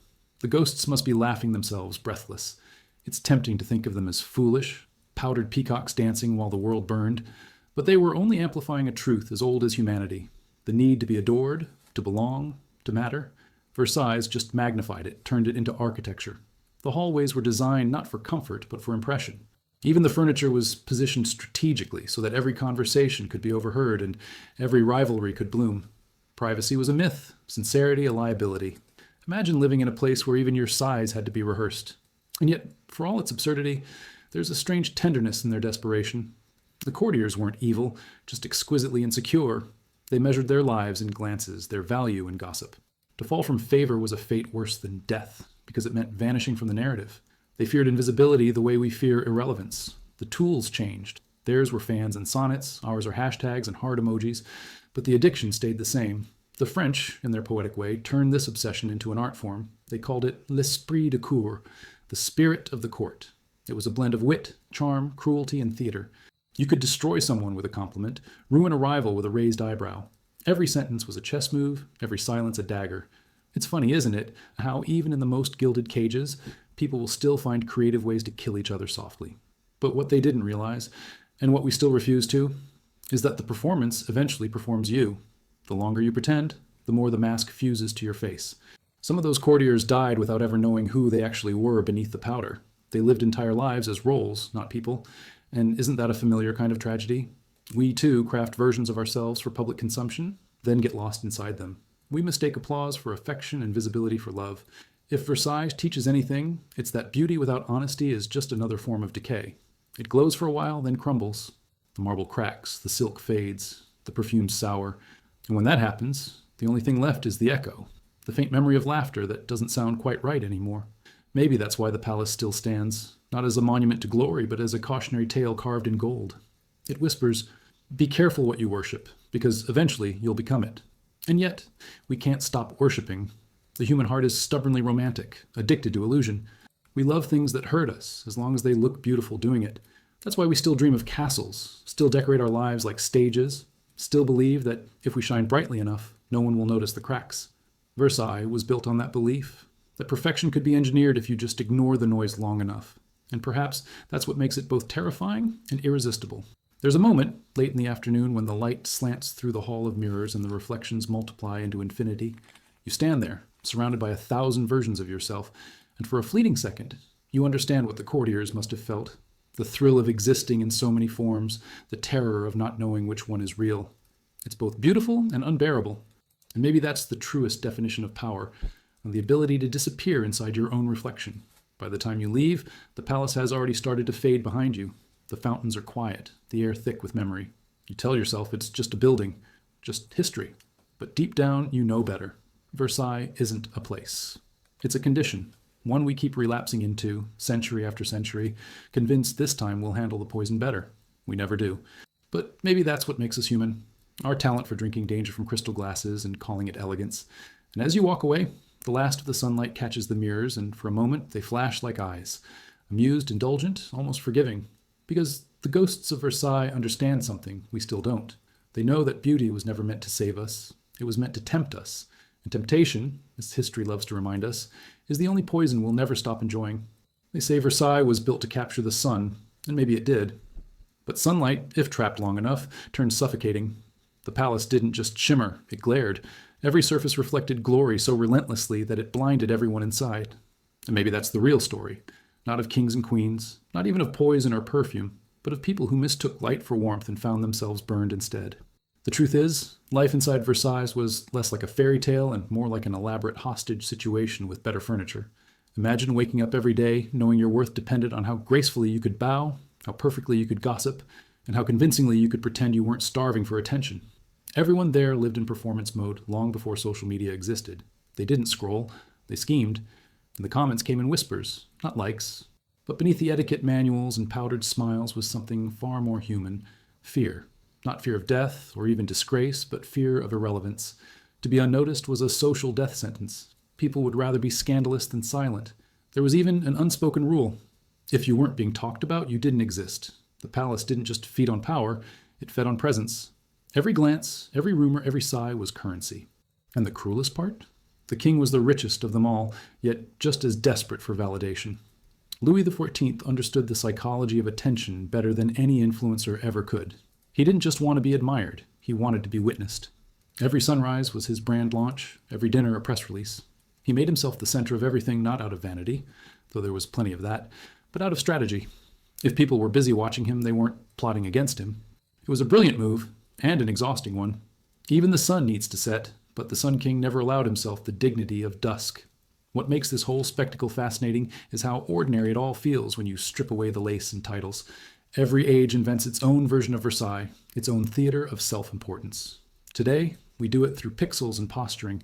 We curate our realities, polish our imperfections, and convince ourselves that the glow of attention equals happiness. We've just replaced chandeliers with ring lights. The architecture of vanity hasn't changed. It's just portable now. And like the courtiers, we tell ourselves it's harmless, that a little self-promotion never hurt anyone. But it does, because when the applause fades, silence feels like starvation. The nobles learned that lesson the hard way. When the revolution came, they weren't just losing their homes, and they were losing their audience. Some even wrote letters from prison lamenting not their impending deaths, but the fact that no one would remember their last words. There's something darkly hilarious about that. Centuries of privilege, and still, at the end, the only thing they wanted was attention. And what's even more absurd is that the very people who toppled the monarchy inherited its addiction. The revolutionaries, too, turned politics into theater. Speeches became performances, ideals became slogans, and executions became sold-out shows. History loves to repeat itself, but it always changes costumes. The wigs were gone, the rhetoric new, but the hunger was the same. They wanted to be seen. Humanity never outgrows its vanity, it just upgrades its vocabulary. And then there's the irony of survival. After all that chaos, after the blood and fury, Versailles didn't burn. It endured. Maybe that's because deep down the world couldn't bear to destroy such beauty, even if it symbolized everything it hated. Or maybe because people realized that tearing down a palace is easy, but tearing down what built it inside ourselves is impossible. The palace was never just a building, it was an attitude, one that outlived kings, revolutions, and reason. There's a certain comedy in how life works that way. We think we bury our sins under progress, but really, we just redecorate them. Oh. The courtiers used arsenic, we use admiration. They overdosed on luxury, we overdose on productivity. Both in the same way. Empty, dizzy, wondering why perfection always feels like poison once you finally taste it. Maybe the real curse of Versailles isn't its ghosts, but the fact that it keeps proving us wrong every century. You can see that curse in its smallest details. The palace was designed to be flawless, but the architects made one deliberate mistake in every room. A subtle flaw, invisible to most eyes, not out of humility, but superstition. Perfection, they believed, tempted divine jealousy, and perhaps they were right. The moment humans finish building paradise, the cracks begin to show. We can't sustain perfection. It's too fragile, too unnatural. We crave it, but we can't live inside it. Versailles is the proof. It's beautiful, but it never felt alive. Even the gardens tell that story. Each tree was forced to grow in uniform lines, each flower arranged by royal decree. Nature was choreographed like a ballet. But nature, no matter how obedient, always finds a way to rebel. Roots cracked marble, ivy crept over statues, birds ignored the rules entirely. The very thing the court tried to control, life, refused to obey. There's a lesson there, hidden among the leaves. No matter how perfect your plan, nature will eventually laugh at you. And still, we keep trying. Every generation builds its own gardens of control. Political systems, beauty standards, algorithms, and every generation watches them crumble under the weight of their own precision. It's almost funny, if you think about it. Humanity keeps reinventing Versailles because it can't resist the fantasy of order. We want beauty to stay still, people to stay predictable, happiness to stay permanent. But everything that breathes must change, and everything that shines must fade. The tragedy isn't that we forget that truth, it's that we refuse to believe it applies to us. Some nights, when the palace is empty and the moon spills over the fountains, you can almost imagine the ghosts walking the gardens again, not haunting, reminiscing. They glide through the hedges, laughing softly at how hard they tried to outshine mortality. They were ridiculous, yes, but also relatable, because deep down, every one of them just wanted what we all still want, to be remembered for something beautiful, even if it wasn't true. And maybe that's why Versailles still stands, because it reminds us that beauty and deception have always been lovers, and we've never had the courage to break them apart. The mirrors still reflect, the chandeliers still glitter, and the air still hums with that familiar vanity that refuses to die. You leave the palace thinking it's over, that the story is done, but it's not. It follows you home, quietly, invisibly, waiting for the moment you open your phone, catch your reflection, and smile just a little too long. If you arrive at Versailles early enough, before the buses and the noise, you can almost trick yourself into believing it's still alive. The dew on the gardens glistens like fresh gossip, and the mirrors in the great hall catch the morning light as if waiting for someone important to enter. It feels like the stage is set, the orchestra is tuning, and the actors are merely late. And in a way, they are, because the play that began here never really ended. It simply changed cast. The first thing that strikes you isn't the gold, it's the precision. Every line, every wall, every fountain is so exact that it feels like God himself must have signed off on the blueprints. But the closer you look, the more unsettling it becomes. The symmetry is too perfect, too humanly obsessed. It's beauty built by paranoia, the architectural equivalent of a smile that hides a panic attack. Versailles wasn't designed for comfort. It was designed to control perception. You were supposed to walk through it and forget that suffering existed anywhere else. That was the trick. The entire palace functioned like an enormous magic spell. It dazzled you into submission. The nobles, drunk on candlelight and ceremony, stopped noticing that they were prisoners. Louis XIV didn't build walls to keep people out. He built luxury to keep them in. And the most frightening part? It worked. People gave up freedom willingly, as long as it came with music and mirrors. Some would call that tyranny. Others would call it a subscription model. It's easy to laugh at their gullibility, but we've just updated the packaging. They had etiquette manuals. We have algorithms. They practiced charm. We practice branding. Versailles was the prototype of every system that ever convinced people to love their own cages. The courtiers measured status by how close they stood to the king. We measure it by proximity to influence. Same architecture, different lighting. There's a story, half legend, half truth, about a young nobleman who tried to leave the court to live a simpler life. He made it about 10 miles before turning back, convinced he'd rather die of envy inside Versailles than boredom outside it. It's ridiculous, but understandable.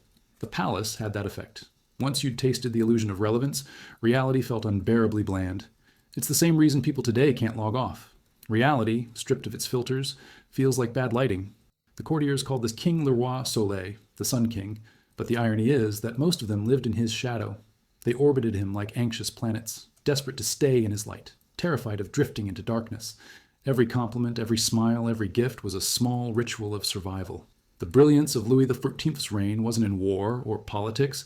It was in making everyone believe that being near him was better than being free. That kind of charisma isn't leadership. It's hypnosis with better choreography. And yet, for all its cruelty, the court had its own strange charm. There were rules to the madness. Duels were replaced with dancing, insults with poetry. People who would have murdered each other in any other century instead exchanged glances over polished silver. It was a world where destruction came wrapped in lace and etiquette. If you were clever enough, you could ruin someone's life with a well-timed compliment. We like to think we've evolved past that, but modern social interaction isn't so different. We just call it professional communication. There's something fascinating about how the French turned tragedy into theater. Even their suffering had flair. When the scandals began, the poisons, the affairs, the betrayals, no one ran away. They stayed, they watched. It wasn't morality that mattered. It was entertainment. To fall from grace was humiliating, yes, but at least you stayed in the headlines. There's a particular madness in a world where the worst thing isn't sin but obscurity. And yet, doesn't that sound oddly familiar? The palace didn't collapse because of greed or evil. It collapsed under the weight of its own spectacle. When you build a world where everyone must be extraordinary, exhaustion becomes inevitable. By the end, the court was running on fumes and cosmetics. The nobles smiled through disease, debt, and despair because they couldn't afford not to. Even the mirrors started to mock them, reflecting perfection back at faces that were falling apart. Versailles was beautiful, yes, but beauty has an appetite. It devoured the people who tried to feed it. Still, there's a kind of dark humor in how the system sustained itself. The more the nobles suffered, the more extravagantly they dressed. Misery disguised as magnificence. That might as well be humanity's logo. One historian wrote that the perfume industry of Versailles thrived most during times of political crisis. It's not hard to see why. When reality stinks, you spray harder. And then came the revolution, the ultimate perfume shortage. The people outside the gates finally stopped being impressed. They'd watched long enough, applauded long enough, starved long enough, and when the applause turned to anger, it was too late for apologies. The Sun King's descendants didn't understand that light can't exist without darkness, and that if you hoard it for too long, people will come to take it back. Even then, the irony persisted. The same crowds that condemned decadence couldn't resist imitating it later. Napoleon turned the Republic back into an empire. Painters resurrected royal grandeur, and the idea of Versailles, that intoxicating blend of power and aesthetics, survived every execution. It seems humanity never truly wants equality. It just wants a better costume for hierarchy. Today, people still visit Versailles in awe, snapping photos under ceilings painted with gods. They call it history, but what they're really admiring is themselves, the reflection in the glass of survival. Because deep down, everyone wants to believe they would have been noble in another life, that they too would have glided through the golden halls, charming kings and cheating fate. We like to think we'd be rebels, but honestly, most of us would have just wanted an invite to the next masquerade. And that's the uncomfortable truth that makes Versailles eternal. It doesn't haunt us because it's gone. It haunts us because it never really left. The palace is a mirror we can't stop staring into, one that reflects not our progress, but our persistence. We keep pretending we've learned from history, but all we've learned is to make the illusion shinier. The courtiers had chandeliers. We have screens. The same glitter, the same poison, the same longing to shine a little brighter than the person next to us. If you listen closely as the sun sets over the gardens, you can hear the palace whisper, not a warning, more like an invitation.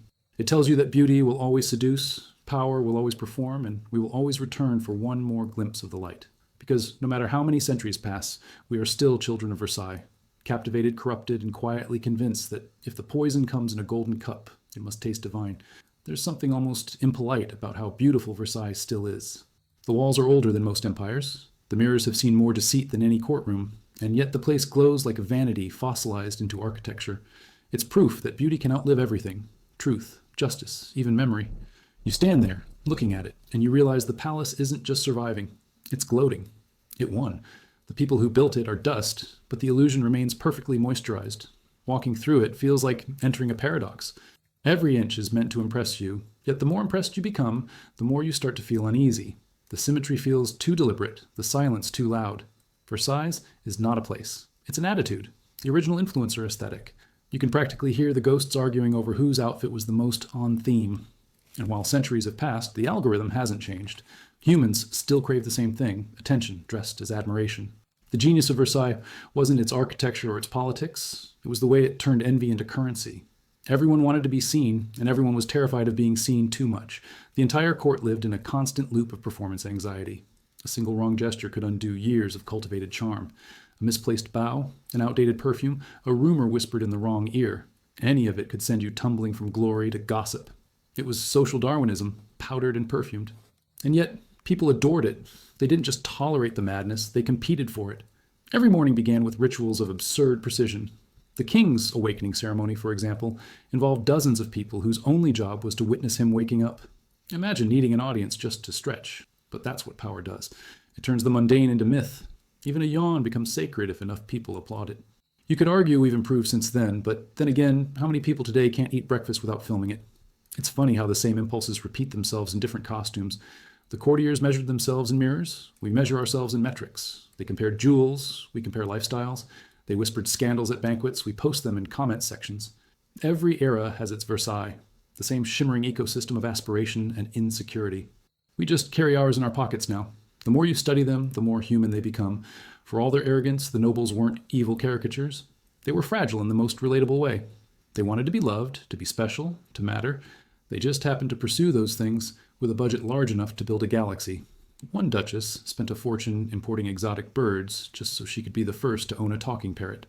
Another paid a fortune to scent her gloves with a fragrance so rare it made people faint, which, in her mind, counted as a compliment.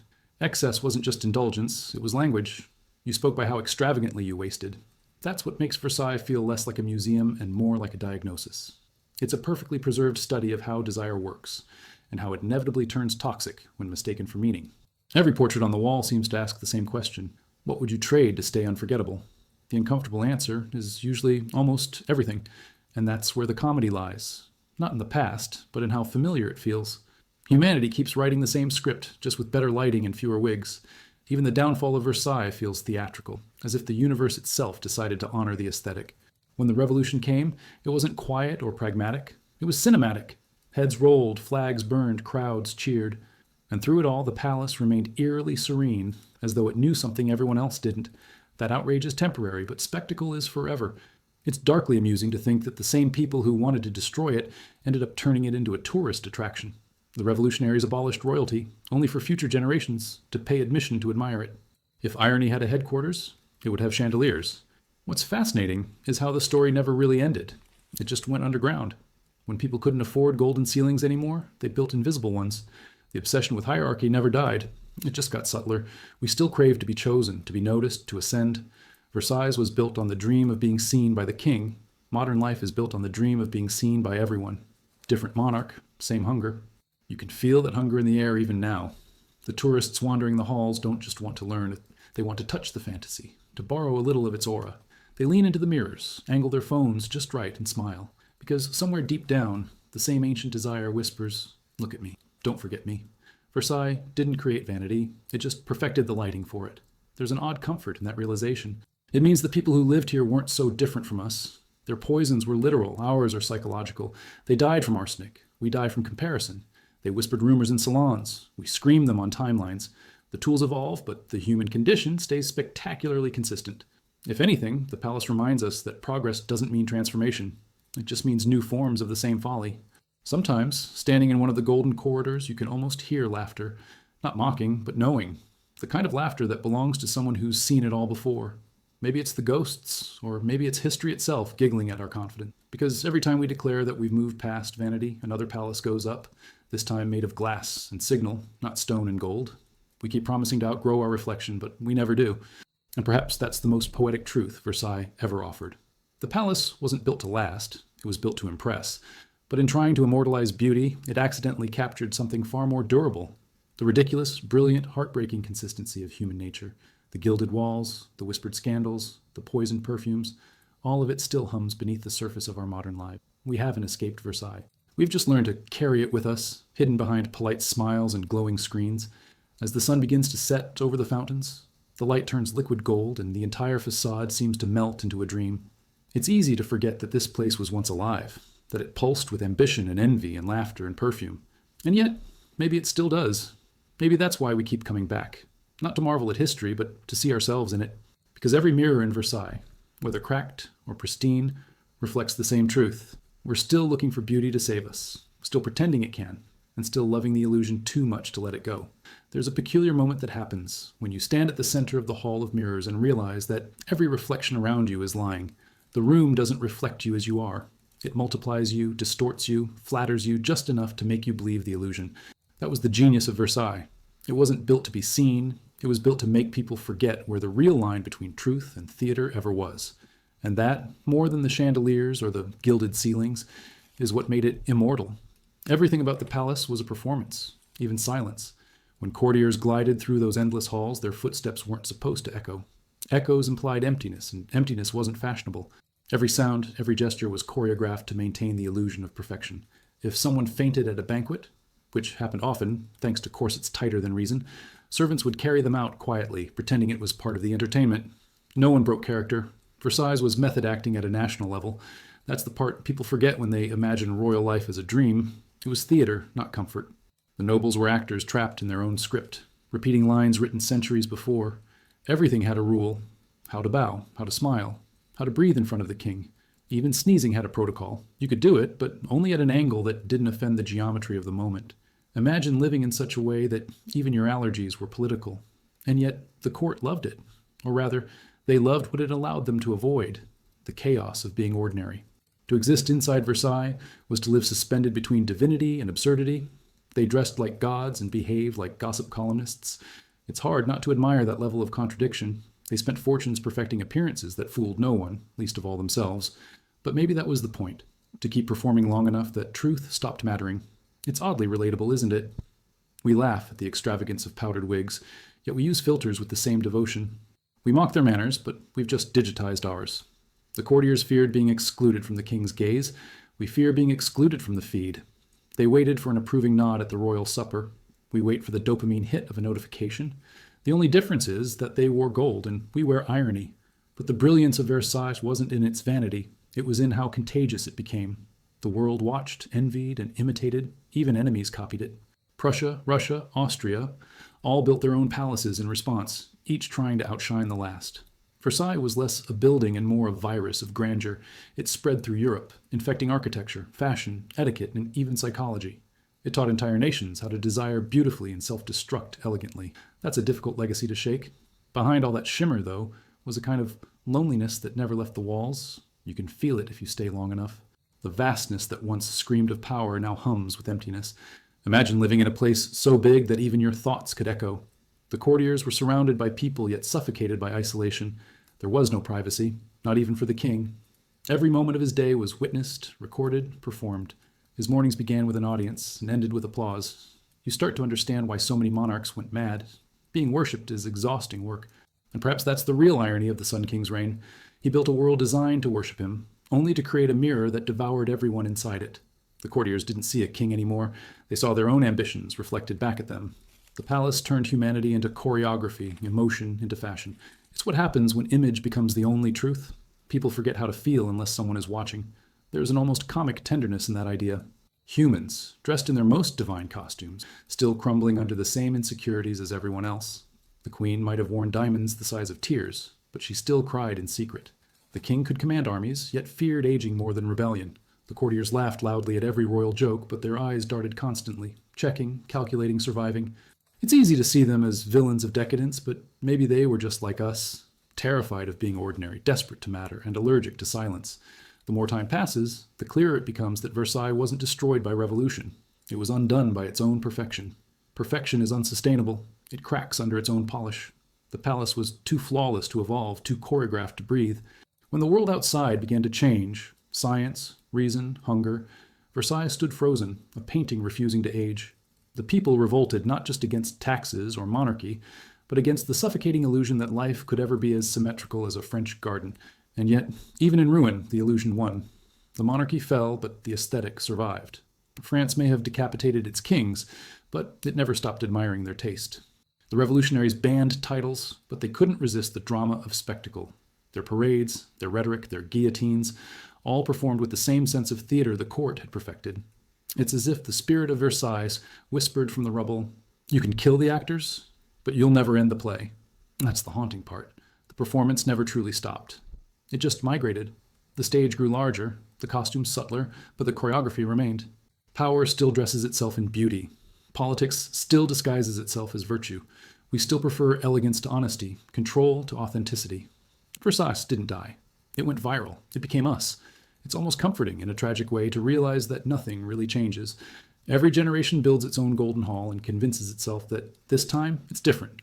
We call it progress, but it's really just decoration. We polish the same anxieties with new tools. The courtiers feared the king's disfavor. We fear irrelevance. They hid their flaws behind rouge. We hide ours behind self-improvement. Both are just ways of saying the same thing. Please, don't let me fade. If you ever return to Versailles at night, when the crowds are gone and the lights are low, you can feel the past breathing quietly in the walls. The mirrors go dark, but they don't forget. The gardens sleep, but the symmetry never relaxes. You walk through that emptiness and realize the palace is still performing. Not for kings, but for memory itself. Every shimmer, every shadow is a reminder that beauty is a kind of ghost. It never dies, it just changes hosts. And maybe that's the last, most unsettling truth Versailles has to offer. That we are its descendants not through blood, but through obsession. We inherited its hunger, its elegance, its fear of imperfection. We carry a little of that golden poison inside us, the need to be admired even at the cost of being real. And as long as humanity keeps mistaking light for warmth, the show will go on endlessly, magnificently, tragically, because the curtain never really fell. It just found a new audience. There's a moment at Versailles, usually around sunset, when the light turns so soft it looks like memory itself. The gold stops shouting and starts whispering. The fountains catch the last shimmer of the day, and the air feels heavy with everything that was ever said here. The secrets, the lies, the laughter, the sighs. It's as if the entire palace exhales. You can almost hear it thinking they thought this would last forever. And maybe that's the most human delusion of all, believing that beauty guarantees survival. But the truth is, Versailles didn't survive because it was beautiful. It survived because it knew how to adapt its illusion. When the world changed, the palace didn't protest. It simply changed its audience. Kings became tourists, queens became portraits, and courtiers became ghosts with better marketing. And what was once a private theater for power turned into a museum of nostalgia, a kind of monument to our inability to let go of what sparkles. Humanity has always been terrible at moving on. We'd rather embalm our delusions than face the plainness of reality. Walking through those corridors, you can sense how hard people once tried to look immortal. They wore wigs that defied physics, corsets that denied anatomy, and perfumes strong enough to cancel sin. They lived inside fantasies so dense that truth couldn't breathe. And isn't that, in a way, what we all do? The ingredients change. Less arsenic, more caffeine, but the recipe stays the same. We build our own miniature Versailles in daily life. Curated feeds, sculpted identities, conversations polished to sound spontaneous. Authenticity has become just another aesthetic. It's funny how history repeats itself, not in grand revolutions, but in small gestures. The courtiers faked grace. We fake ease. They wrote letters laced with poison. We post comments dipped in sarcasm. Both are acts of theater, performed for invisible audiences. The only difference is that their applause echoed in halls of marble and ours buzzes on screens of glass. The impulse is ancient, to be seen, to be envied, to matter. We're still performing the same play, just with better lighting and worse attention spans. And perhaps that's why Versailles still feels eerily familiar. It's not just history, it's a mirror. The palace doesn't age because it doesn't need to. We keep supplying it with new reflections. Every generation that visits brings its own version of vanity to feed the place. The mirrors remember everything. They've seen wigs, revolutions, hashtags. They don't judge. They just multiply. That's the cruel genius of mirrors. They reflect desire, not reality. And humanity, bless its deluded heart, has always preferred desire. Somewhere in those reflections, You start to realize that the real poison of Versailles wasn't arsenic or belladonna, it was admiration. It killed slowly, beautifully. The need to be adored consumed people more efficiently than any potion.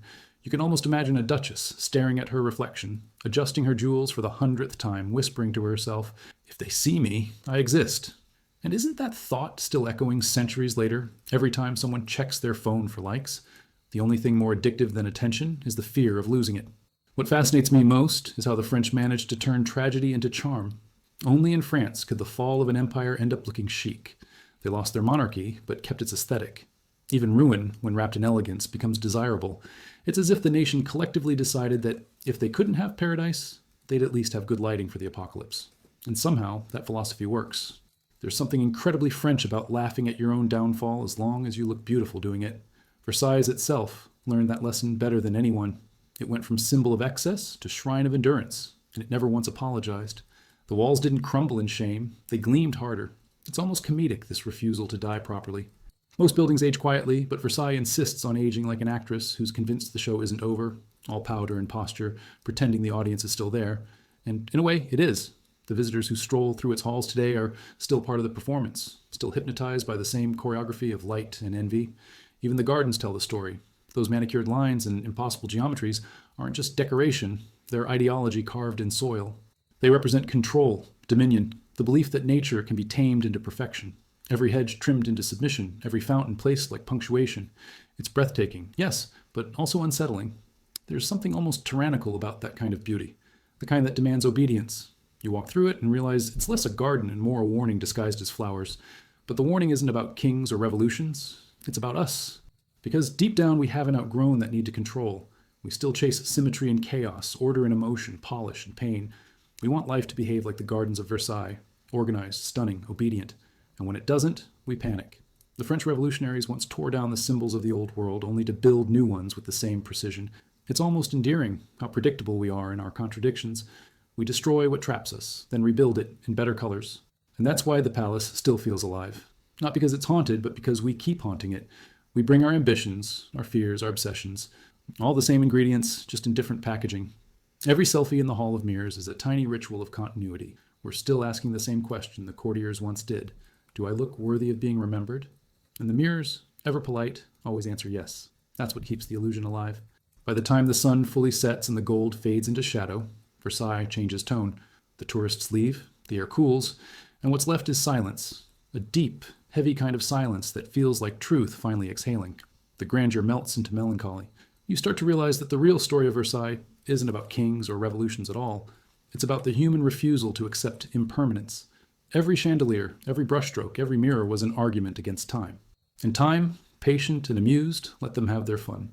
It's strange how something built to worship eternity now serves as its most elegant reminder of mortality. The same mirrors that once reflected power now reflect ghosts of curiosity and fatigue. The same gardens that once hosted royalty now host strangers eating sandwiches on benches. And yet, the beauty persists, untouchable. Maybe that's the final trick Versailles pulls on us, convincing us that the illusion, even after all this time, is still worth believing in. Because we need it to be. We need to think that something, anything, can last forever, even if it's just a reflection of light on glass. As you leave the palace and the gates close behind you, the night settles softly. The fountains stop, the mirrors go dark, and for a brief, fleeting second, it feels like the world outside has grown smaller. Maybe that's why we return. Not for the history, not for the splendor, but for the comfort of being reminded that even in ruin, humanity's need to shine never dies. Versailles doesn't just reflect our past, it reflects our persistence. The stubborn, glittering belief that beauty, even when it poisons us, is still the closest thing we have to immortality. If you visit Versailles in winter, when the air is sharp and the fountains are frozen into silence, the palace feels more honest. The gold looks colder, the marble less proud. You can hear your own footsteps echo in rooms that once drowned in music, and suddenly you understand all that glitter was never meant to last. The frost makes everything clearer. Beneath the polish, there's something fragile, almost human. You start to see the palace not as a monument to perfection, but as a very expensive form of denial. It's strange how a place built for immortality ended up being a masterclass in impermanence. Every inch of Versailles was designed to fight against time. The architecture, the rituals, even the scent of the perfume that once floated through its halls. The courtiers believed that if you could make something beautiful enough, you could trick eternity into paying attention. But eternity, like any decent critic, is hard to impress. Time watched, smiled politely, and waited for the show to end. And what a show it was. People imagined court life as glamorous, but in truth, it was more like a full-time anxiety marathon wrapped in velvet. The courtiers didn't wake up thinking about art or philosophy. They woke up wondering who they were supposed to flatter before breakfast. It was a world where sincerity could ruin you faster than scandal. Everyone spoke in compliments sharpened like daggers, and friendship was just rivalry with better manners. If hell exists, it probably looks like Versailles. Beautiful, elegant, and exhausting. But that's what makes it so fascinating. The contradictions. The same palace that symbolized absolute control was also a breeding ground for chaos. The gossip alone could have powered an empire. There were love affairs hidden behind silk curtains, conspiracies whispered in mirrored corridors, and arguments that began over powdered wigs and ended in exile. Imagine living in a place where the color of your stockings could determine your future. Versailles wasn't just a royal residence. It was a psychological experiment conducted entirely in brocade. And yet, people begged to be part of it. They bribed, begged, and schemed for a chance to suffer beautifully. The logic was simple. Proximity to power was worth any humiliation. If you could stand close enough to the Sun King, maybe his light would rub off on you. It rarely did, of course, but the illusion was irresistible. That's the genius of Versailles. It didn't need to make people happy, just hopeful. Hope, when properly perfumed, can make even despair look elegant. There's something almost comedic about how predictable it all was. The nobles spent their fortunes trying to outshine one another, yet every one of them ended up looking the same. The wigs got taller, the dresses wider, the gestures grander, until the whole court looked like an over-decorated wedding cake teetering on the edge of collapse. You can't help but admire their dedication. They didn't just chase beauty, they tried to drown in it. And if that isn't the most human instinct imaginable, what is? The irony, of course, is that the palace they worshipped was quietly consuming them. The cost of maintaining Versailles was astronomical. While peasants starved outside, the court was bankrupting itself on imported silk and Italian fireworks. They lived inside a fantasy so bright that reality disappeared, at least until the mob arrived to remind them it still existed. History has a cruel sense of humor like that. It lets arrogance ripen just long enough before harvest. Still, what's most haunting about Versailles isn't its downfall, but its endurance. Empires fall, ideologies fade, but vanity, that's eternal. You can't burn it or behead it, it just changes costume. The court may be gone, but the performance never stopped. We've simply moved it online. We build digital palaces now, feeds instead of fountains, followers instead of courtiers. We post our own miniature versions of perfection, carefully edited, beautifully exhausting, and just as hollow. Versailles didn't die. It went wireless.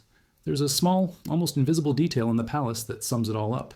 In one of the lesser-known chambers, there's a ceiling painting of the goddess Fame scattering flowers across the sky. The flowers look delicate, weightless, immortal. But if you look closer, some of them are already wilting. It's easy to miss, but that's the point. Even beauty, even glory, starts dying the moment it's displayed. The courtiers never noticed, of course. They were too busy posing under it, hoping their names might echo longer than the scent of their perfume. And that's where the brilliance of Versailles becomes almost philosophical.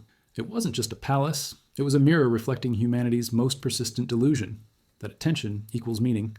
The courtiers weren't really serving the king, they were serving their own reflection in his approval.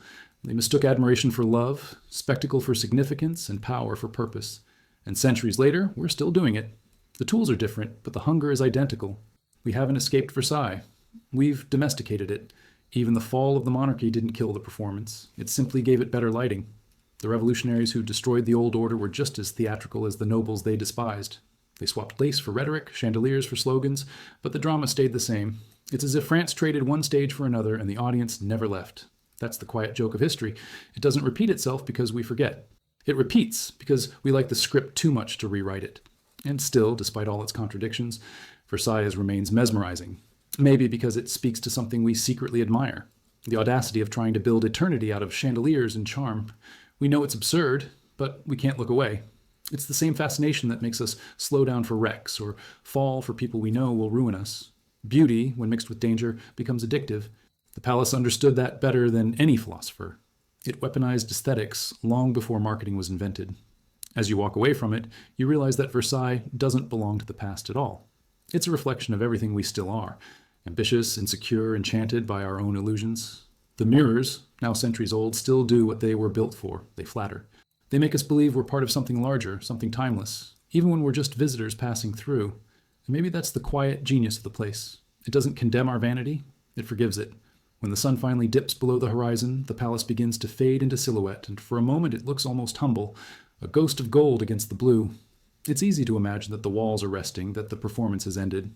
But if you listen closely, you can still hear the faintest sound of music, the whisper of silk, the heartbeat of a world that refused to die. Because Versailles, like every human dream of perfection, doesn't really end. It just waits for the next generation to fall in love with the illusion all over again. When night falls on Versailles, something extraordinary happens. The palace stops pretending. The gold softens, the mirrors go dark, and the silence finally feels real, heavy, ancient, honest. The tourists vanish, the laughter fades, and the air thickens with the kind of stillness that only places with too much history can produce. You walk alone through the gardens, and for a moment it feels as though time itself has exhaled. The fountains are motionless, and their marble gods stare back at you like they've been waiting centuries for someone to notice that they, too, were prisoners of beauty. There's a strange intimacy to Versailles after dark. Without the performance of daylight, you start to see the cracks, the way the gilding flakes from corners, how the paintings seem to sag from the weight of their own vanity. You realize that the palace, for all its grandeur, is fragile. It's not a monument to perfection, but a confession carved in gold. Every hallway whispers the same secret. All this was built to hide fear. Fear of irrelevance, of mortality, of the quiet that comes when no one's watching. The courtiers called it grace. History calls it desperation in silk. It's impossible not to think of the people who once haunted these halls, the women who smiled too hard, the men who bowed too low, the servants who saw everything but said nothing. Imagine them in their candlelit world, moving like marionettes in a dance of etiquette so precise it bordered on insanity. Their lives were rehearsed down to the blink. Even suffering had to look elegant.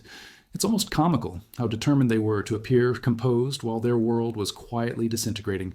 You can almost hear the unspoken anxiety. Whatever happens, die gracefully. But the more you linger in that thought, the more it begins to sound familiar. We'd like to believe we've evolved, but haven't we just traded corsets for self-control and chandeliers for screens? We still perform. We still edit our misery into something palatable. The courtiers had mirrors. We have followers. We've simply modernized the madness. At least they knew their vanity was absurd. We call ours authenticity. There's something about standing in front of the Hall of Mirrors that makes this irony hit harder. The reflections stretch endlessly, multiplying your face into infinity until it feels like you're disappearing inside your own image. It's a visual metaphor for modern life, really. The more we try to be seen, the less of us remains. The courtiers once polished their reflections to please the king. We polish ours to please algorithms. The technique has changed, but the devotion hasn't. Both worlds run on the same unspoken rule. Visibility is survival. And survival, in Versailles, was an art form. There were no second chances, no off days. Every smile was strategy, every word a calculation. The palace was a glittering chessboard where everyone believed they were a knight, but most were pawns. One misstep, and you were exiled. Sometimes from the king's favor, sometimes from life itself. Yet, despite the constant pressure, they couldn't leave. No one ever wanted to leave, because what's worse than being watched? Being forgotten.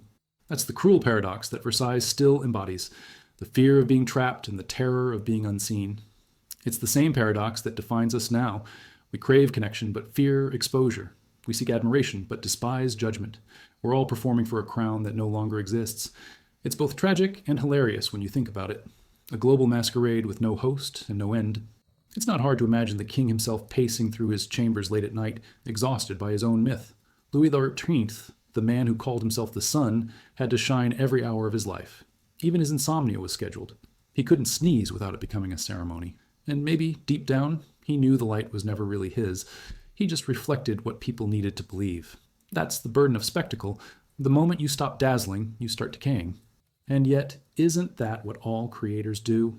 We build golden illusions and hope no one notices the scaffolding underneath. Versailles was Louis's masterpiece, but it was also his mask. He built it to prove that power could be beautiful, that beauty could be eternal. Instead, he proved the opposite, that both are fragile, both rot, and both demand more from us than we can give. But humans never learn from other people's vanity. We prefer to test our own. You can see echoes of that same desire in every skyscraper skyline, every luxury brand, every influencer's feed.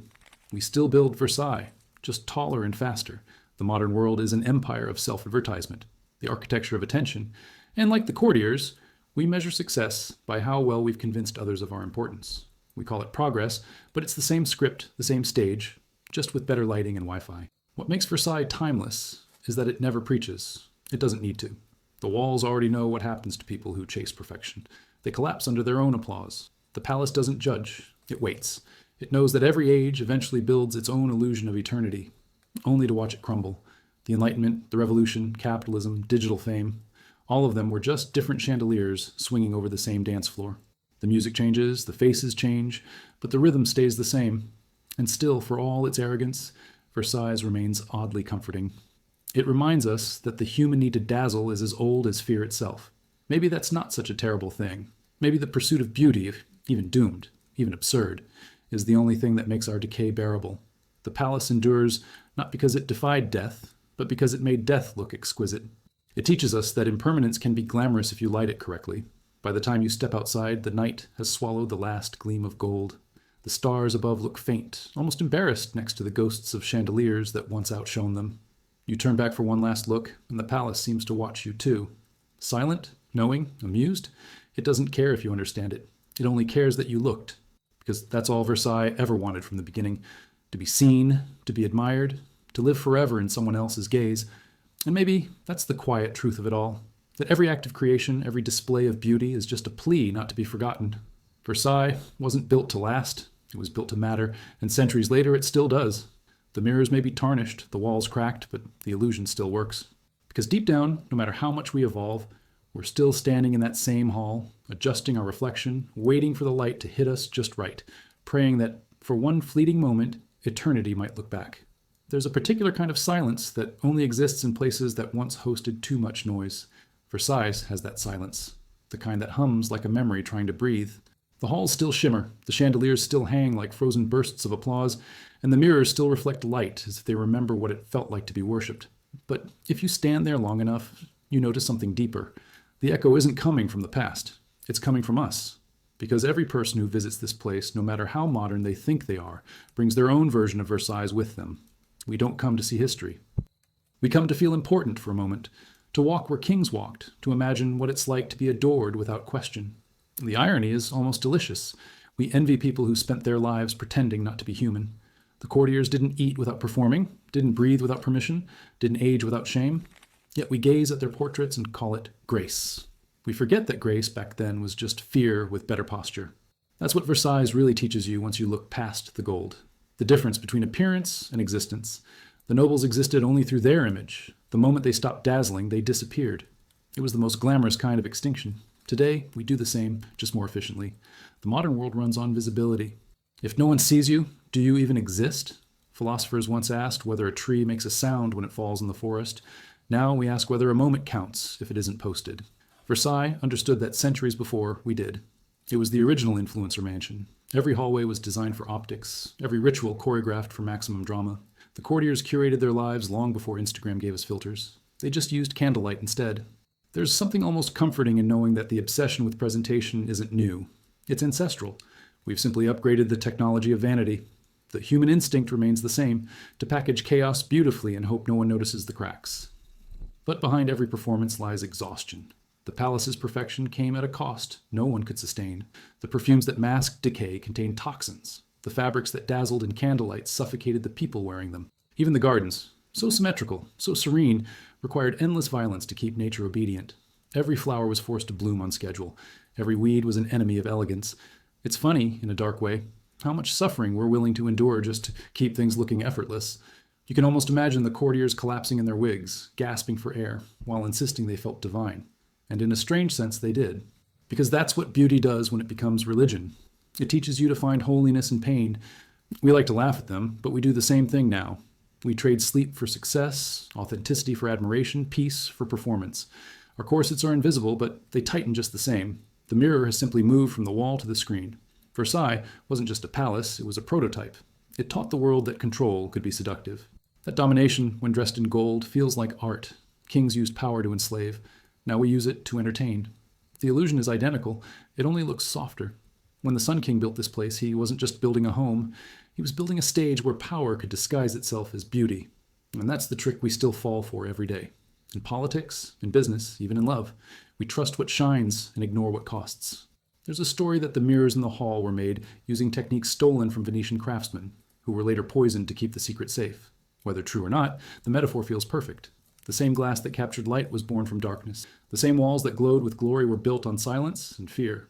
Versailles was always a paradox, a masterpiece created by misery, and maybe that's why it still haunts us. Because deep down we recognize ourselves in that contradiction.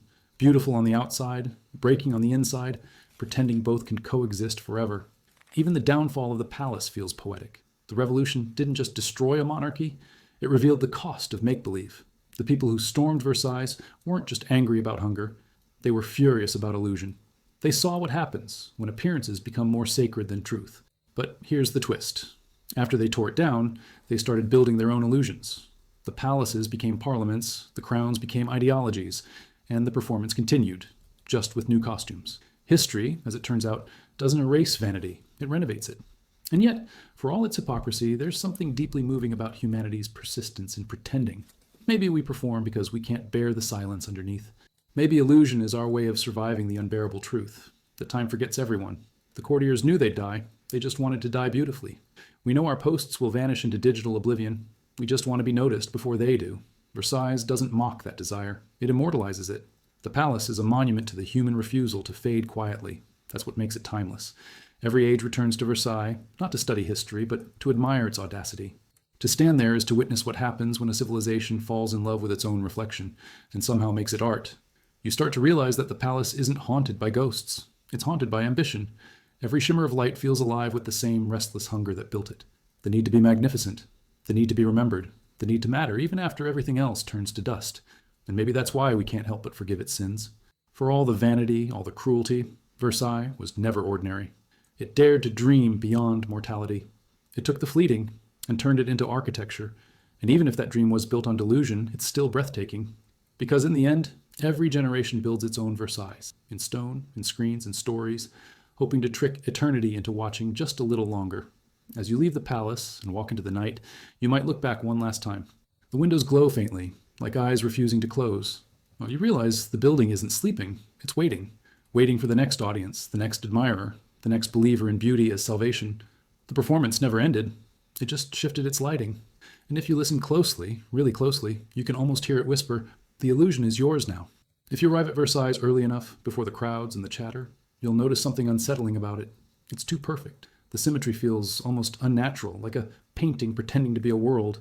You can walk for minutes and not find a single flaw, and yet the perfection itself begins to feel heavy, claustrophobic.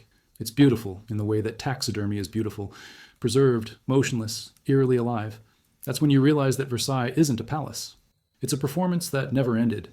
Every wall, every corridor, every reflection was designed to convince people that order was divine and that chaos could be conquered by chandeliers. The courtiers lived inside this illusion, smiling through fear, laughing through hunger, pretending their golden cage was paradise. They believed that if they looked radiant enough, they'd stop decaying. And maybe that's the real magic of Versailles. It teaches you how convincing a lie can be when everyone agrees to believe it. Louis XIV didn't just rule France, he ruled imagination. He turned power into theater. Everything had choreography, from how the king woke up to how the servants handed him his gloves. Life became ritual. Ritual became law. To exist at court meant living as an ornament in a painting that could never change. People didn't live there to be happy. They lived there to be seen. And somewhere between the candles and the silk, existence became performance art. You can almost picture it. 1,000 people orbiting one man, rehearsing admiration like it was prayer. Conversations disguised as strategy. Compliments sharpened into weapons. The air thick with perfume, ambition, and just enough poison to keep things interesting. Versailles wasn't a home. It was a social experiment conducted by a narcissist with impeccable taste. And yet, the genius of it all was that everyone played along. They loved their servitude because it glittered.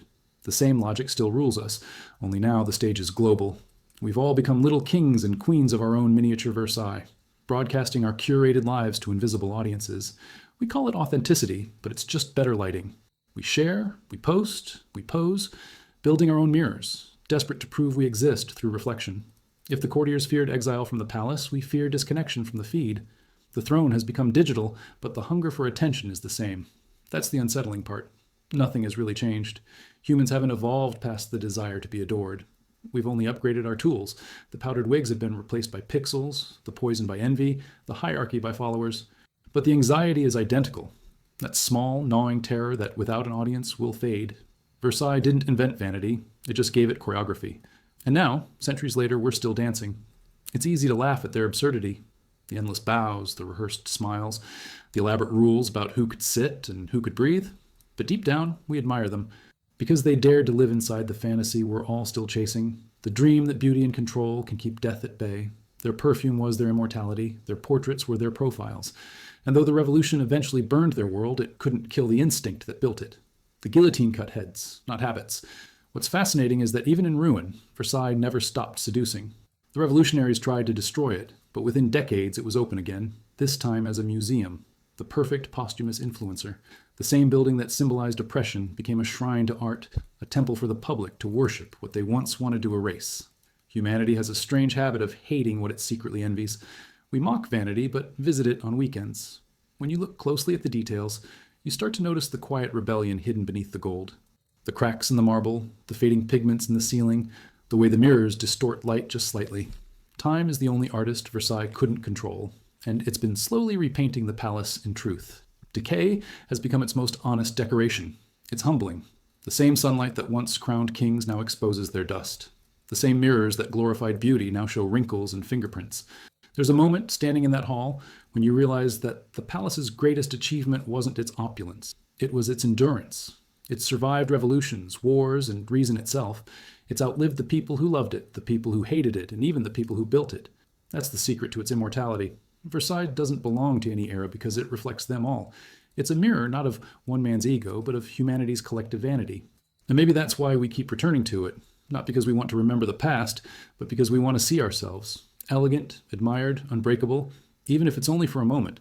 We walk its corridors like ghosts rehearsing eternity, pretending that if we look long enough, we'll find the version of ourselves that never fades.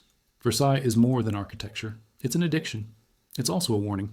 Every civilization eventually builds its own Versailles, a monument to control disguised as beauty. The Romans had their marble, the Victorians their manners, and we have our algorithms. Each one starts as art and ends as obsession. We create systems that promise meaning only to discover that they're mirrors, reflecting our fears, our vanity, our need to matter. The palace doesn't just represent the past, it foreshadows every future. And yet, there's something darkly hopeful about that. Maybe the point of Versailles isn't to shame us, but to remind us that the pursuit of beauty, however doomed, is the most human thing we do. To build something so extravagant that it defies logic is an act of defiance against decay itself. The courtiers may have died, but their audacity didn't. It lingers, echoing through time, whispering, "Make it beautiful, even if it kills you." As the sun sets over the gardens, the light turns liquid gold and the palace seems to glow from within. For a fleeting second, you can almost believe it's alive, that the laughter is still there, that the candles never went out. And in that illusion, there's a strange peace. Because maybe that's all we've ever wanted. Not eternity, not perfection, just the illusion that we mattered enough to be remembered. You leave the palace, but it doesn't leave you. Its reflection lingers, following you like a thought you can't quite shake. Because deep down, you know Versailles was never just a place. It was a question. One humanity keeps answering the same way, century after century. Yes, we would rather shine for a moment than fade quietly in the dark. There's a peculiar moment that happens when you step into the heart of Versailles and feel, for just a second, the weight of silence under all that gold. It's the kind of silence that doesn't feel peaceful. It feels staged, like even the air is trying to remember its lines. You can almost sense the ghosts rehearsing. The marble doesn't creak, it sighs. The chandeliers hang as if they're holding their breath. It's not emptiness, it's anticipation. The quiet that used to come before the king entered the room. And maybe, in some strange way, it still does. Because Versailles isn't dead. It just changed audiences. The applause is quieter now, replaced by the soft clicks of cameras and the nervous laughter of people who can't decide if they're admiring beauty or madness. The palace doesn't care either way. It survived revolutions, scandals, and centuries of bad perfume. It knows that as long as someone is watching, it's winning. That's the secret of spectacle. It doesn't need love, only attention. The more you walk through it, the more you realize how deeply it was designed to seduce the senses. The light, the scale, the glitter, all calibrated to overwhelm you into obedience. The courtiers didn't serve Louis XIV because they loved him. They served him because he made worship look fashionable. That's the true genius of power. Not making people fear you, but making them afraid of not being near you. It's the same trick every influencer and empire has used since. Versailles was just the prototype. And yet, what makes it so fascinating is how fragile it really was. Beneath all that gold was panic, the desperate need to keep the illusion alive. The nobles competed for the king's favor the way we compete for validation, terrified of being invisible. They smiled through humiliation, dressed through debt, and applauded every cruelty as long as it came with fireworks. It was like living in a play where the script never ended and no one dared to improvise. But then again, isn't that just called civilization? There's an almost comic brilliance to the fact that these people managed to turn survival into choreography. They turned flattery into currency, gossip into diplomacy, and boredom into strategy. A single eyebrow raised at the wrong moment could end a career. Imagine the chaos if they had Twitter. Versailles would have collapsed in a week. But somehow, this absurd system held together for decades. Not because it was stable, but because everyone agreed to pretend it was. That's the same agreement modern life runs on. The only difference is that we call our delusions productivity. But the palace wasn't just political theater. It was psychological warfare disguised as beauty. Every mirror, every ceiling, every garden was built to remind you that you were small. The king's image was everywhere, painted on walls, carved into fountains, embroidered into curtains. Even the sun itself, reflected through the windows, seemed to belong to him. Power wasn't just something you obeyed, it was something you inhaled. And the most terrifying part is how willingly people breathed it in. Still, there's something oddly relatable about their obsession with perfection. They believed that if they could master beauty, they could control life. The courtiers powdered their faces until they looked like statues, drank mercury to stay young, and wore enough perfume to fumigate an entire continent. All for the same reason people chase filters today. The desperate hope that if you look flawless enough, time will forget you exist. It never does, of course, but it's hard to resist the fantasy. Even the architecture participates in the illusion. The palace was designed to be symmetrical from every angle, as if imperfection itself was treason, but nature, as always, refused to cooperate. The gardens had to be constantly pruned, trimmed, and tortured into order. Every tree was told where to grow. Every flower was scheduled to bloom on command. It's beautiful, yes, but it's also a little terrifying, a monument to humanity's eternal battle against the wildness of reality. You can't help but laugh at the irony. They tried to control nature by turning it into art, and nature quietly took revenge with decay. Time, it turns out, is the only rebel that ever wins. The cracks in the marble, the fading in the paint, the tarnish on the mirrors, these are nature's little acts of rebellion, proof that even perfection expires. And yet, in those flaws lies the true beauty of Versailles. The chipped edges, the uneven reflections, they give it life. They remind us that even the grandest illusions eventually have to make peace with the truth. Maybe that's why we find decay so hauntingly beautiful, because it tells us that even immortality needs a good editor. Still, what fascinates me most about Versailles isn't its grandeur or its history, it's how familiar it feels. The palace isn't a relic of the past, it's a reflection of who we still are. We're still staging our own versions of these golden performances, in offices, in relationships, on screens. We still mistake admiration for love, attention for meaning, applause for existence. The difference is that we no longer need a king to keep us enslaved to the illusion. We do it to ourselves, voluntarily, beautifully, and with perfect lighting. Sometimes I think Versailles endures, not because it defied time, but because it understood it. It knew that people don't crave truth, they crave wonder. They'll forgive anything if it dazzles them enough. The court may have fallen, but its philosophy still reigns. It's in our advertising, our architecture, our politics, our dreams. We keep repeating the same ritual, dressing up emptiness until it looks divine. And deep down we know it's absurd, but we can't help it. We love the glitter too much to care about the gold. As night falls, the palace seems to transform again. The mirrors catch the moonlight, and for a brief, dizzying moment, the entire building looks alive. You could swear you see movement in the shadows. A fan fluttering, a skirt swaying, a ghost rehearsing her next line. Maybe it's imagination, or maybe Versailles is still performing, eternally caught between theater and memory. It doesn't need actors anymore. The audience is enough. Every visitor who stares too long becomes part of the play. When you finally leave, stepping out into the cool air, you realize the palace hasn't aged. It's you who has. Versailles doesn't belong to history. It belongs to every moment humanity chooses beauty over truth, illusion over simplicity, vanity over peace. And that's why it still gleams. Because no matter how many centuries pass, no matter how much we claim to have evolved, we'll always return to the same reflection, chasing the same light, asking the same question in 1,000 new ways. If everything must fade, why not make the fading exquisite? At some point, every visitor to Versailles experiences the same strange feeling, the realization that this place was never really meant to be lived in. It's too big, too polished, too self-aware.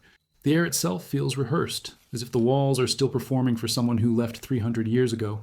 You can't help but sense that behind the gold leaf and chandeliers there's a kind of loneliness, the echo of 1,000 people pretending to belong.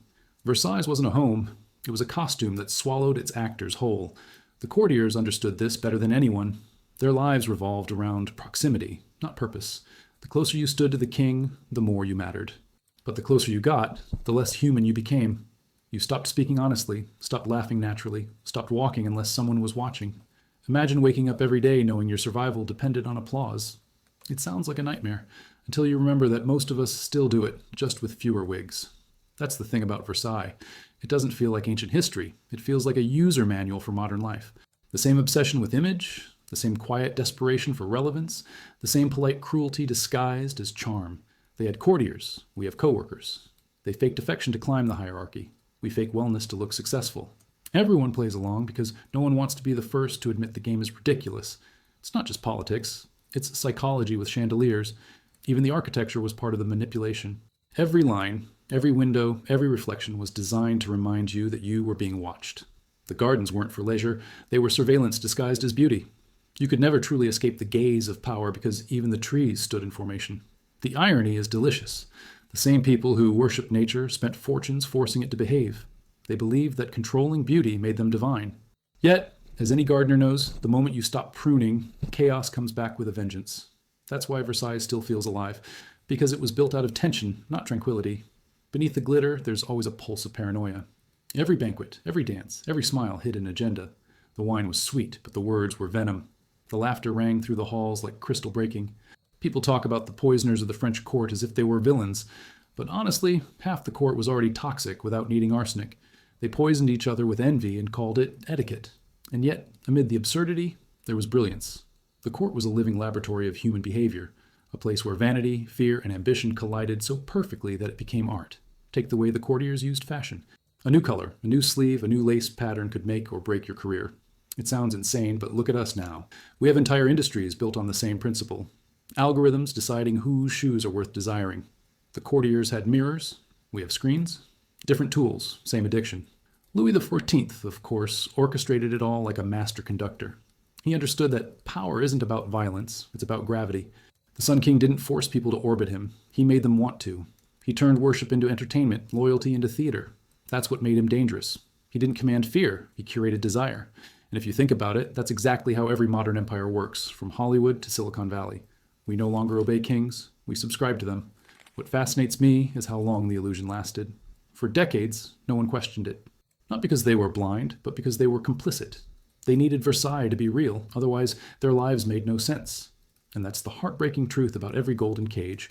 It only works if you agree to keep the door closed yourself. People laughed, danced, and died under chandeliers while pretending everything was fine. The revolution didn't begin when the people got angry. It began the day the illusion stopped being entertaining. It's impossible not to feel a little sympathy for them. Imagine realizing too late that your entire identity was a costume, that every smile you gave, every compliment you offered, every luxury you chased was just part of someone else's show. Some courtiers tried to escape by turning spiritual, others by turning scandalous. But no one truly got out. Even exile was just another role to play. You couldn't leave Versailles. You could only be rewritten. And that's the part that lingers. How seductive the performance was. Because even now, centuries later, we still admire it. We walk through those halls, dazzled by the same illusions, and pretend we're different. We tell ourselves we'd never be so foolish, so vain, so trapped by appearances. Then we pull out our phones and start filming. It's poetic, really. Versailles has become a mirror so perfect that it reflects every generation's delusion right back at them. But perhaps that's its greatest triumph, that it continues to teach us through irony. It's not a warning about decadence, it's a meditation on being human. We crave attention because it makes us feel alive. We decorate our emptiness because we're terrified of silence. We build palaces, digital, social, emotional, just to hide how fragile we are. And maybe that's not something to condemn, but to understand. The need to be seen, even briefly, might be the closest thing we have to immortality. By the time you leave, the palace no longer feels like a monument. It feels like a confession. Every gold leaf whispers the same truth. Beauty is just the language we use to negotiate with time. The courtiers tried to outshine death with pearls and perfume. We try with filters and ambition. And maybe that's the real reason Versailles endures. Because it never mocks us for trying. It understands that to be human is to polish the inevitable. As you step back into the sunlight, the facade seems almost alive again. The windows glint like eyes, and for a fleeting moment you can imagine the laughter returning, the music swelling, the illusion resetting. The performance continues, not because history repeats, but because desire never ends. We keep building, adorning, pretending, not out of arrogance, but out of hope. The same hope that filled these halls centuries ago. That if we make our world beautiful enough, maybe, just maybe, it will hurt a little less to live in it. They say Versailles was built to glorify the Sun King, but sometimes it feels like it was built to mock everyone who believed in the sun. You walk through those corridors and you can almost hear the laughter of the walls as if they know something we don't. The irony is baked into the marble, a palace so obsessed with eternity that it ended up becoming a museum for its own mistakes. Every chandelier, every portrait, every gilded frame seems to whisper the same cruel joke. Look what happens when humans try to outshine the stars. But that's exactly what makes it so hypnotic. Versailles isn't just a monument to power, it's a monument to delusion, and somehow we love it for that. We admire the audacity, the insanity, the sheer refusal to be ordinary, because deep down all of us have a little Versailles inside us, that part that refuses to accept impermanence, that wants to decorate even our pain in gold. The difference is that most of us don't have 700 rooms to do it in. What people forget is that Versailles was never truly peaceful. Behind the music and perfume, it was a battlefield. The weapons just happened to be silk, gossip, and strategic smiles. The courtiers fought for attention the way soldiers fight for survival, except their armor was lace and their wounds were invisible. One wrong glance could end a career. One right whisper could create a queen. It was psychological warfare with chandeliers. And somehow, everyone thought they were winning. Louis XIV designed it that way, not by accident, but by genius. He turned hierarchy into theater, and everyone bought a ticket. The palace wasn't just a home, it was a system. Every gesture had meaning, every compliment had risk, every silence had weight. The courtiers didn't just play the game, they became the game. And that's what fascinates me. How power can make people willingly surrender their freedom in exchange for a front row seat to their own humiliation. But here's the funny part. Even the king was trapped. The sun himself had to rise and set on schedule. His mornings were public, his meals were rituals, and his every movement was scrutinized. Imagine living your entire life surrounded by people pretending not to breathe too loudly in your presence. It sounds divine, until you realize it's basically high society solitary confinement. The man ruled a nation but couldn't take a nap without witnesses. If that isn't poetic justice, I don't know what is. The court's obsession with appearances went beyond vanity. It was survival. A cracked mirror could ruin a mood, and a mood could ruin a future. Even emotions were carefully curated. Crying was considered bad form unless you looked attractive doing it. It's no wonder people poisoned each other. It was probably the only honest act in the building. And the more you learn about that world, the more you realize how modern it feels. We just replaced powdered wigs with Wi-Fi, but the psychology hasn't changed one bit. There's a story, maybe legend, maybe truth, that one noblewoman was so desperate to catch the king's eye that she fainted strategically near his path every morning for months. One day he stopped, mildly annoyed, and said, "Madame, if you wish to die, do it once and properly." And she curtsied, blushed, and fainted again. That's Versailles, in one anecdote, the art of dying beautifully for the wrong reasons. And tell me honestly, is that really so different from today's obsession with curated suffering online? We've simply traded perfume for pixels. The women of the court understood this better than anyone. They were the true masters of manipulation, using charm, wit, and sometimes arsenic to rewrite the script. Many of them couldn't own property, but they could own reputations, which, in Versailles, was far more powerful. A single rumor, a poisoned glance, a misplaced compliment could ruin or resurrect a life. And somewhere between elegance and cruelty, they invented a new form of warfare, emotional empire building. History remembers them as accessories to kings, but in truth, they were the puppeteers of destiny wearing corsets. One of the most infamous was the Marquise de Montespan, the king's mistress and rumored poisoner. She bathed in milk, wore diamonds to breakfast, and once had holy water sprinkled on her bed just to make sure her sins slept comfortably. She understood something fundamental. In a world built on illusion, excess becomes the only form of honesty. And she was right. People might whisper behind your back, but if you shine bright enough, their envy becomes applause. It's a strange kind of morality, but it's the same one the world runs on now. Even the food at Versailles was theater. Meals lasted for hours, and every dish was designed not just to taste extravagant, but to look extravagant. Guests dined on gold plates while servants fainted in the kitchens from heat and exhaustion. The king once had a chef dismissed for presenting a soup that didn't reflect light correctly. The soup. Somewhere, a peasant was starving, but inside Versailles, the soup wasn't photogenic enough. You can't make that up. It's history's first known food influencer scandal. And yet, for all its absurdity, the palace wasn't entirely evil. It was human. Painfully, hilariously human. It represented our endless need to turn chaos into beauty, even when it destroys us. Because deep down, we don't really want truth. We want narrative. We want to believe that if we arrange our world just right, the ugliness will look poetic. That's why we still visit Versailles, still admire its mirrors, still envy its perfection. We know it's a lie, but it's such a beautiful lie that we can't resist. By the time you walk out, blinking into the real world, you start to notice the same patterns everywhere. Offices that run on flattery, families that operate on image, relationships built on performance instead of sincerity. Versailles never vanished. It simply multiplied. Every human system eventually becomes its own palace with invisible hierarchies and silent rules. And the older you get, the more you realize that the key to survival isn't to escape the illusion.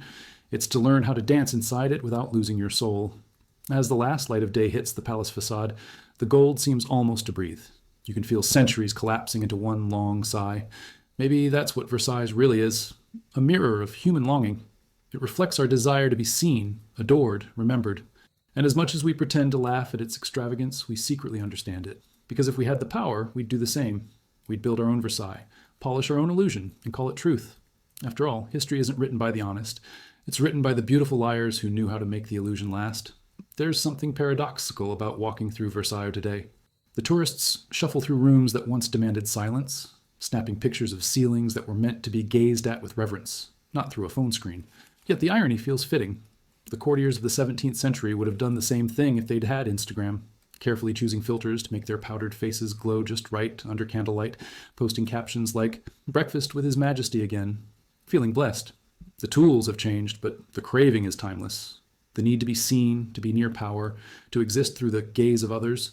That's the real legacy of Versailles. What most people miss, though, is that behind all the splendor, the court was basically a well-dressed panic attack. Every movement, every glance, every breath was a test. Nobility wasn't about virtue, it was about choreography.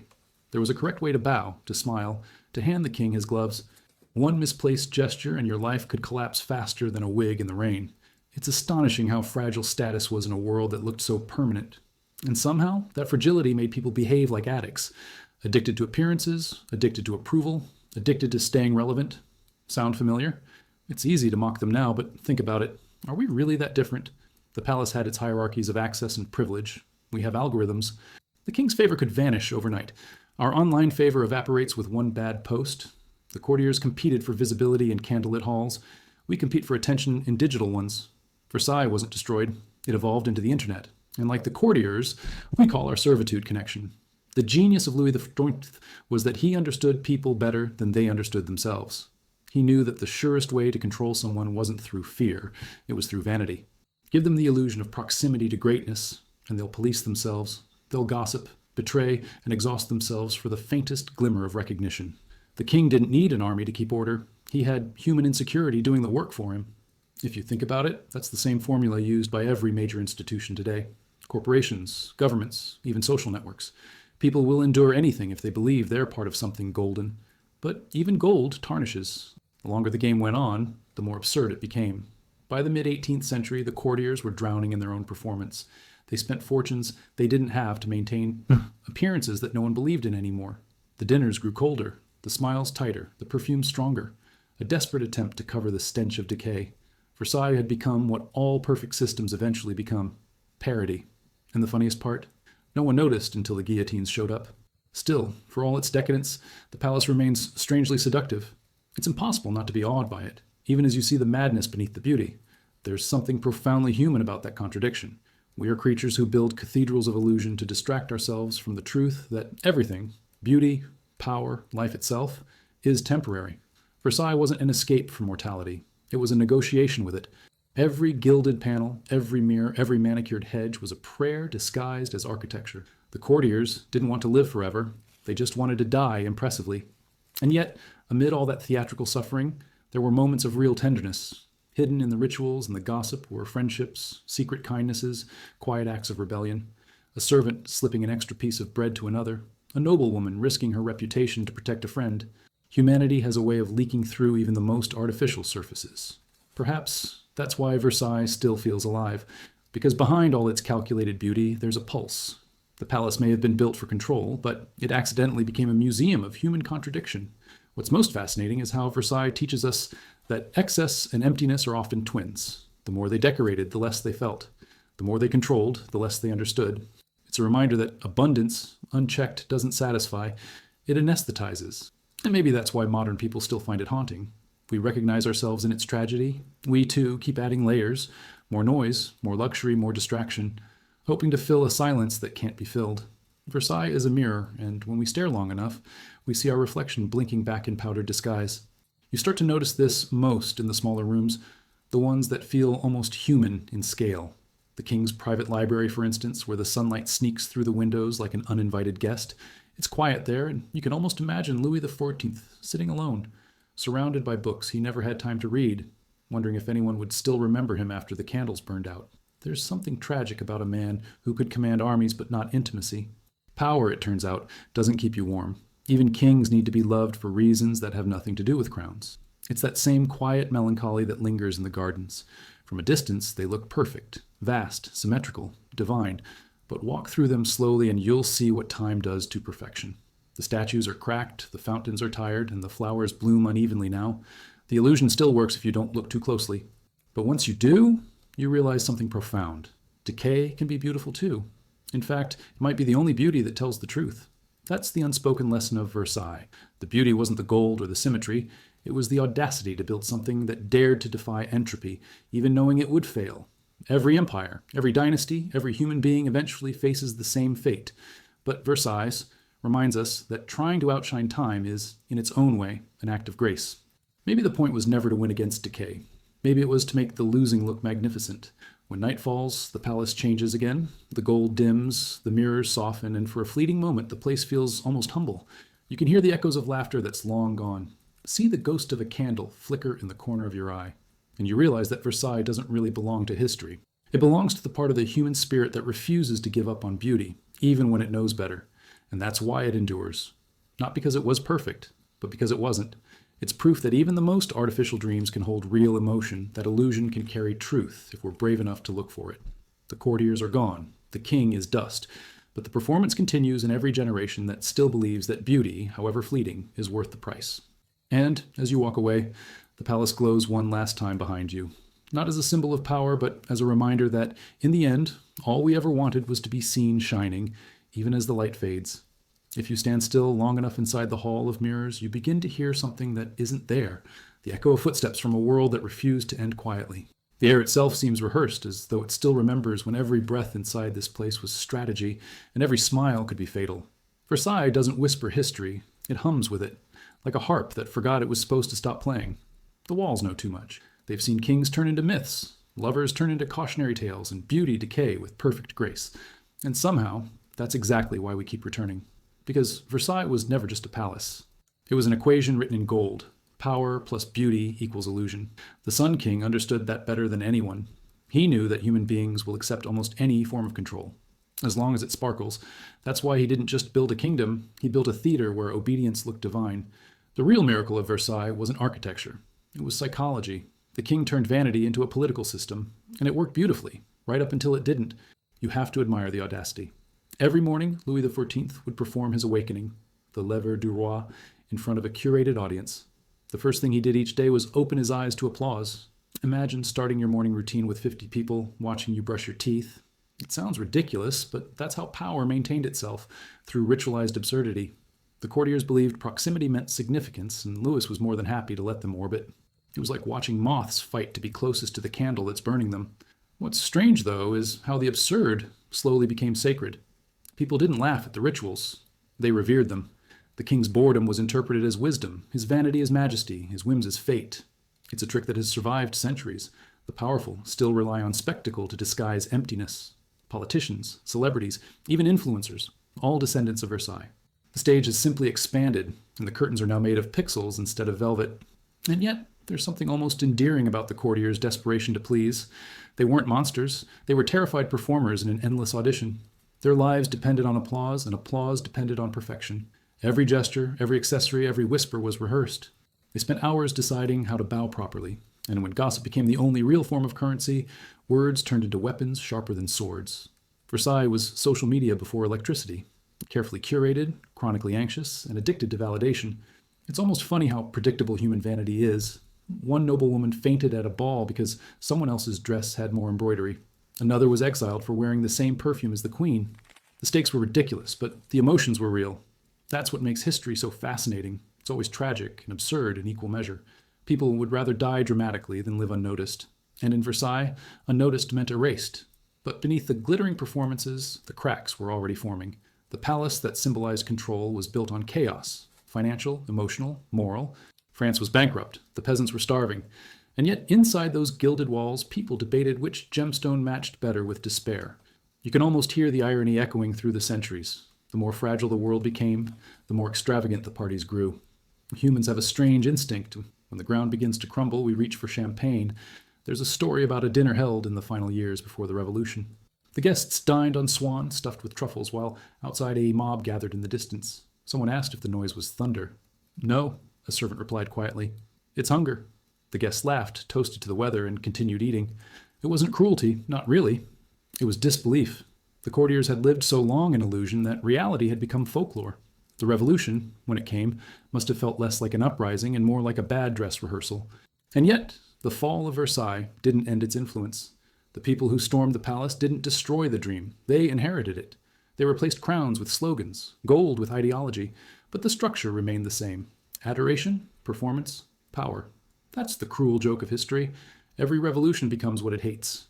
The guillotine was just another kind of throne, smaller, sharper, and easier to clean. But maybe that's why Versailles endures. It's not a monument to kings. It's a mirror held up to humanity. It shows us that we'll always build something magnificent just to prove we can, even if it kills us. The courtiers didn't need Versailles to live. Versailles needed them to exist. And now, centuries later, we play the same roles in different costumes. We curate our lives. We chase attention. We build palaces out of pixels and call them identity. The actors change, but the performance never ends. If you visit the gardens at sunset, when the light spills like honey over the fountains, you begin to understand why no one wanted to leave. For a moment, the world feels perfect, symmetrical, controlled, divine. You forget the cruelty, the manipulation, the vanity. You just see beauty, and maybe that's the secret. Maybe beauty was always the excuse.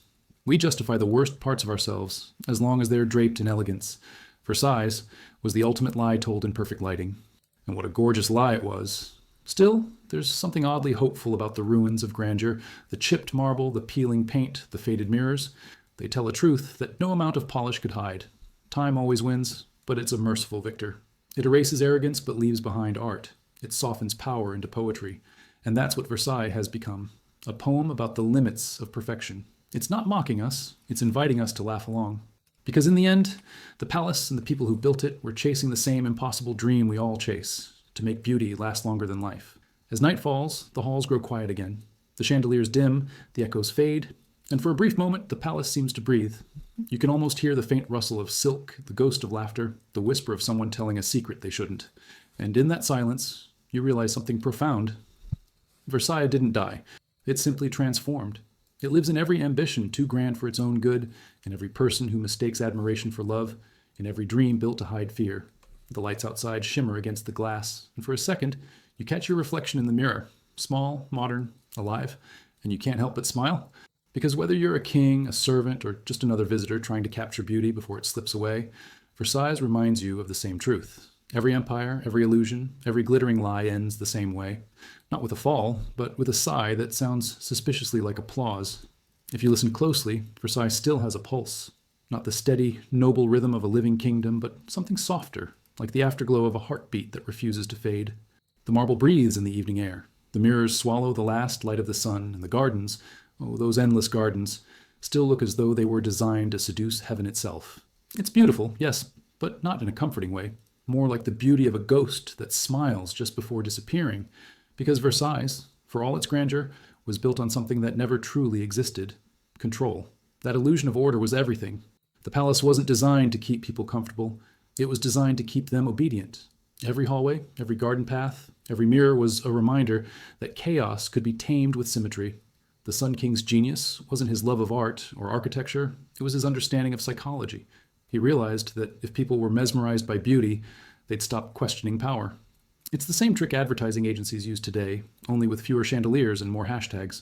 It's almost comical how willingly everyone played along. The courtiers strutted around in powdered wigs and lace like peacocks in captivity, convinced they were free because they looked magnificent. But freedom dressed as glamour is still captivity. It just smells better. They spent entire lifetimes perfecting meaningless gestures, the correct bow, the proper curtsy, the ideal tone of flattery.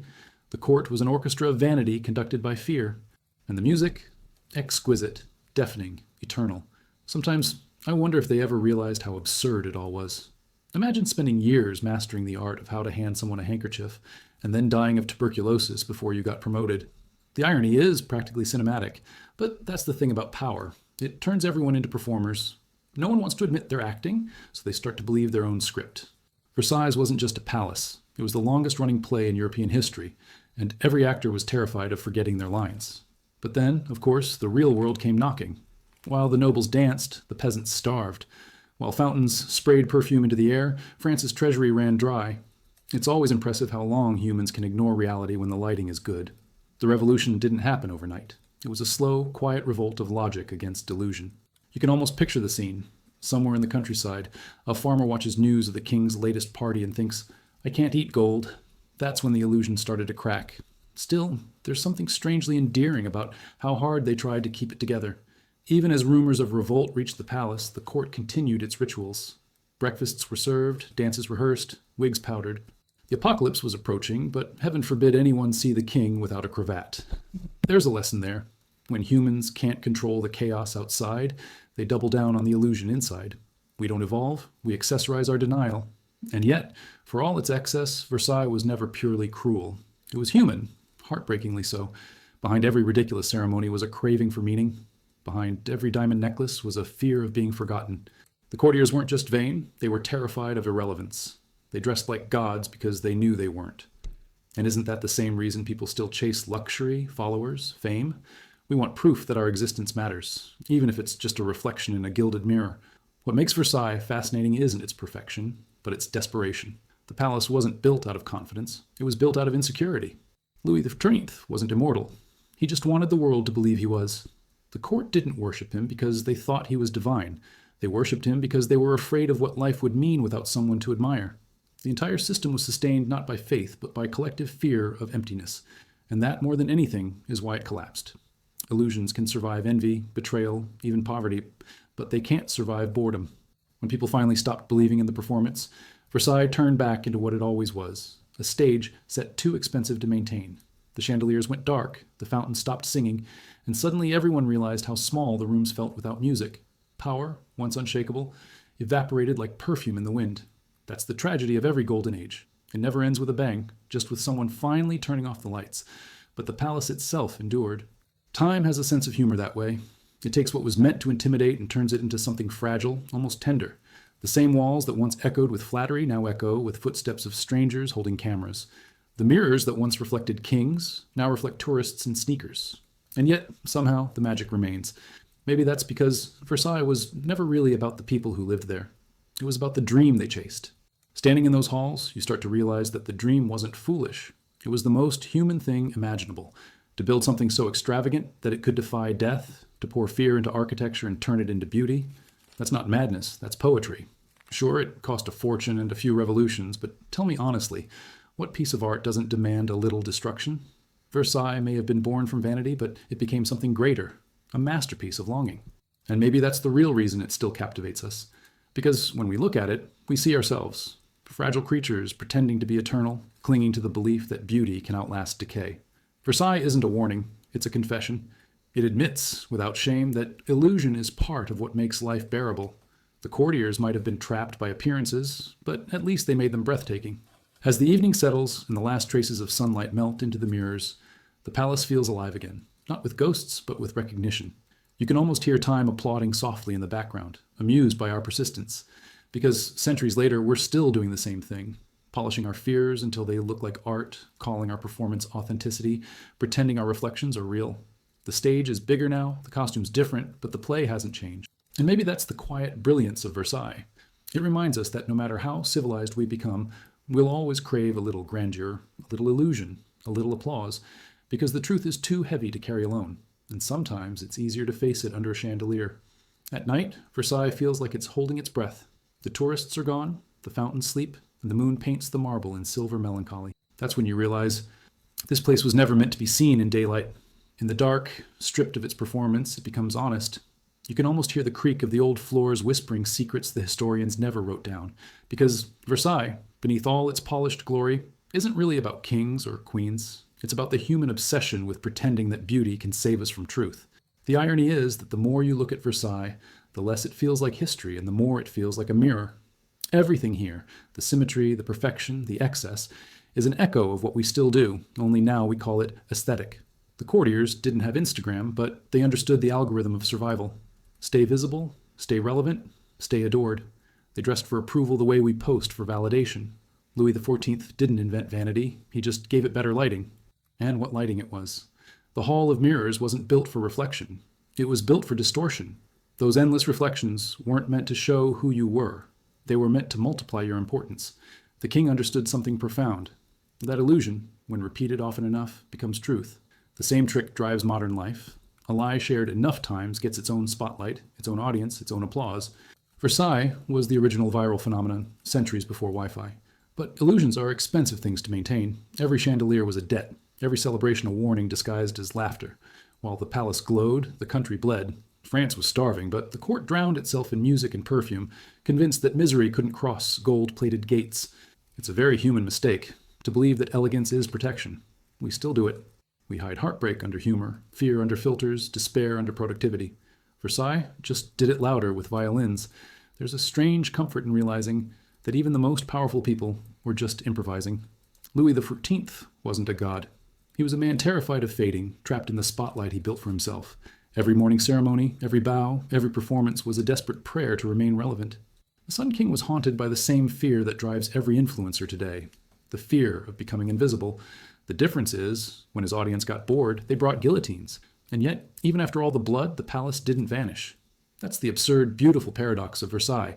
It survived the people who built it, the people who destroyed it, and the people who swore they'd never repeat it. Because it wasn't just architecture. It was a manifesto written in marble. It said, "We are terrified of being ordinary." And centuries later, we still are. There's something darkly funny about how history keeps recycling its own mistakes with better costumes.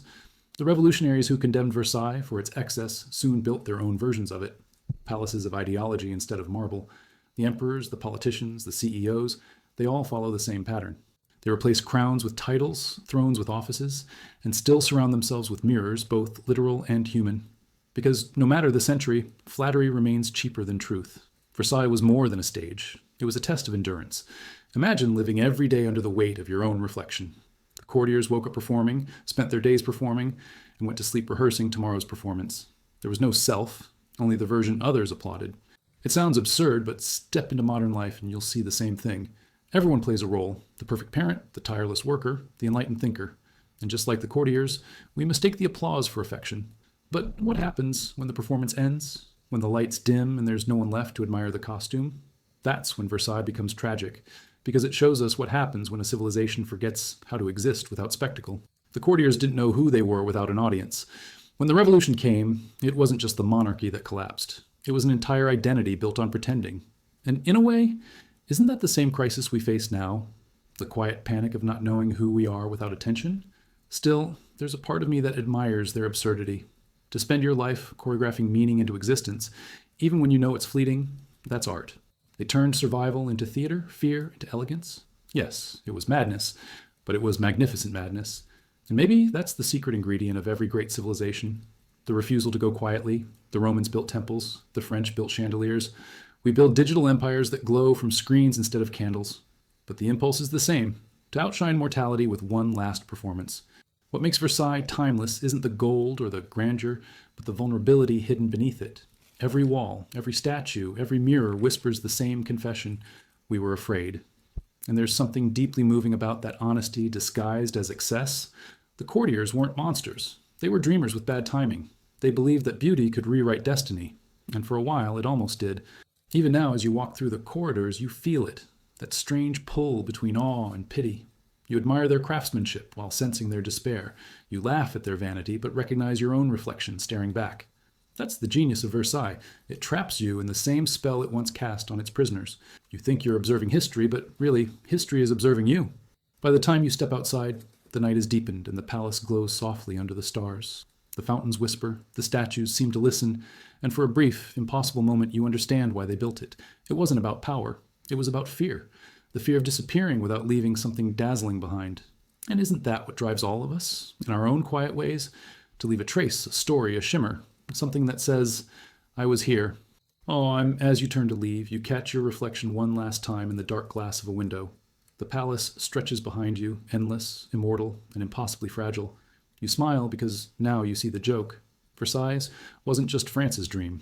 It was humanity's. And no matter how many centuries pass, we'll keep building new versions of it.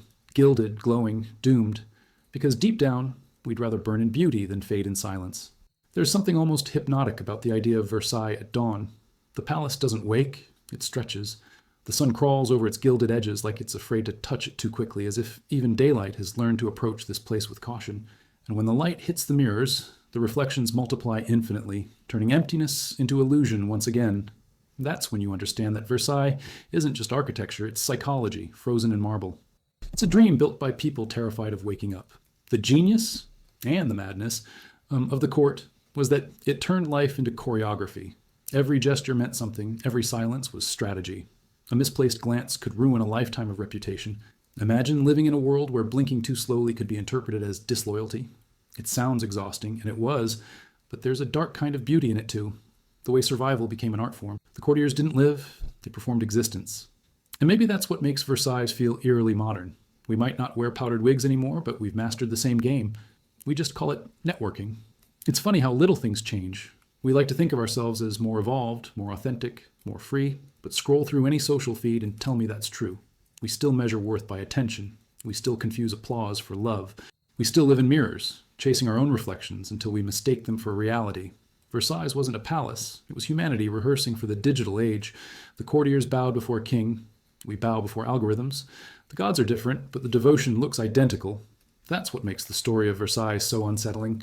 Not because it feels distant, but because it feels familiar. The palace is a physical embodiment of that old, seductive lie that if you can make something beautiful enough, you can control the chaos underneath. The walls glowed, but the people cracked. The marble floors reflected perfection, but no one dared to speak honestly on them. Even laughter had a hierarchy, and if someone did manage to be genuine for a moment, it was immediately turned into gossip. You couldn't win, you could only sparkle convincingly.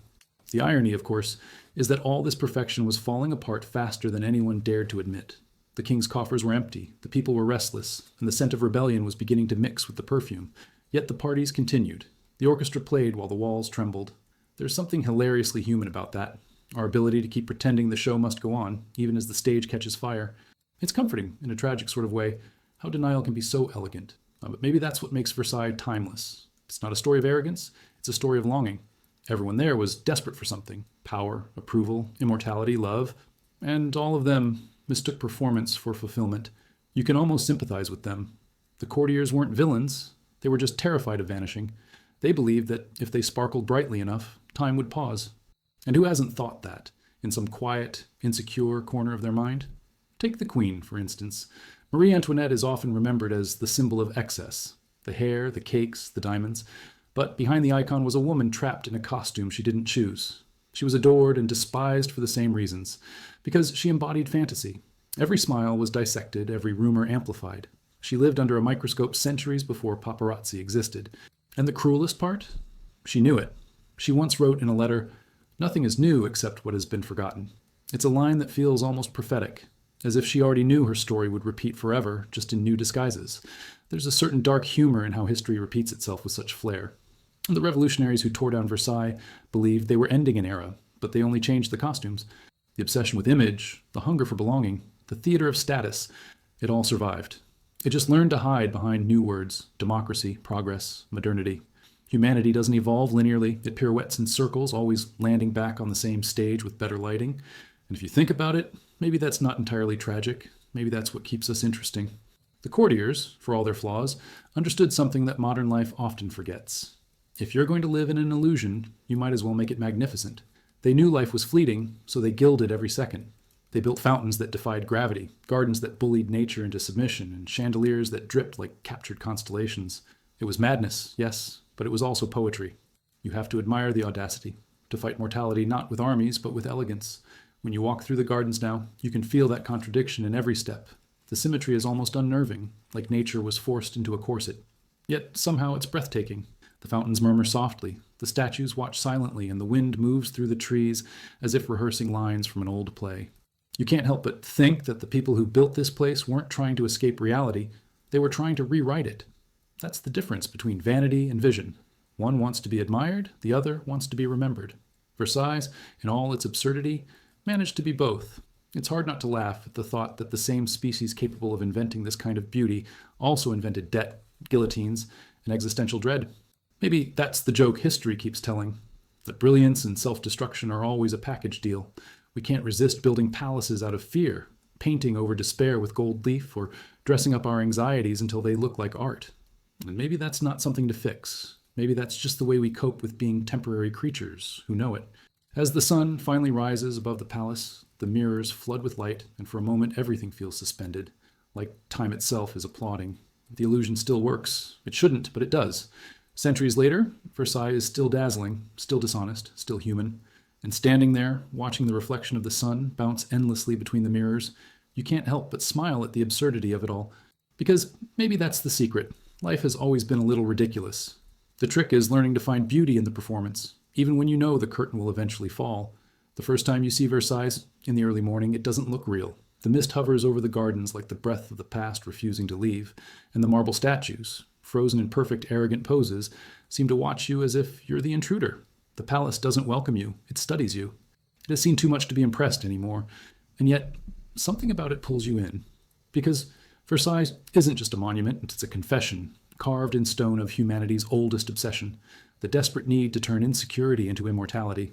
You can almost hear the whispers of those who once lived here, those who traded their authenticity for the privilege of standing close to the sun. The courtiers moved through these corridors like ornaments, polished, fragile, replaceable. Every gesture was theater, every silence a trap. But that's the thing about pretending for too long. Eventually, the performance becomes the person. Versailles was a factory that manufactured identity. You didn't exist until someone noticed you. And the tragedy was that everyone was too busy being noticed themselves. There's something painfully familiar in that, isn't there? The way humans turn a self-worth into a competition. The courtiers had mirrors. We have screens. They counted glances. We count likes. They feared exile. We fear irrelevance. Different tools, same hunger. Versailles was the prototype for the modern psyche, a world where visibility equals existence and silence feels like death. The palace didn't invent vanity, it simply made it fashionable, and centuries later we're still following its dress code. It's strange how beauty can both elevate and enslave. The gardens are so perfectly symmetrical that they almost feel hostile, a geometry of control disguised as paradise. Even the trees seem to know their place. It's as if nature itself was bullied into submission. The fountains, too, were acts of defiance. Water forced to obey the will of man, dancing on cue to the king's schedule. But that's the paradox of perfection. The more you control it, the more lifeless it becomes. The courtiers called it harmony. It was really anxiety with good lighting. Louis XIV understood that better than anyone. He turned himself into an idea, something beyond human. The Sun King. He wasn't just ruling France, he was choreographing it. Every meal, every movement, every breath he took was designed to remind people that even the act of existing in his presence was a privilege. But behind that image was a man haunted by his own creation. Imagine being trapped inside a myth of your own making, terrified of blinking too long in case the illusion slips. Louis didn't live inside Versailles. Versailles lived inside him. And yet, what makes his story strangely sympathetic is that he wasn't alone in his delusion. Everyone here believed in it. The courtiers needed the king as much as he needed their worship. It was a symbiotic lie, one that required constant maintenance. You couldn't just be at Versailles. You had to perform Versailles. The rituals were endless. A noble's worth wasn't measured by virtue, but by choreography. People didn't compete to be good. They competed to be seen being good. The difference between morality and reputation was about as thin as a layer of powdered makeup. It's easy to laugh at them now.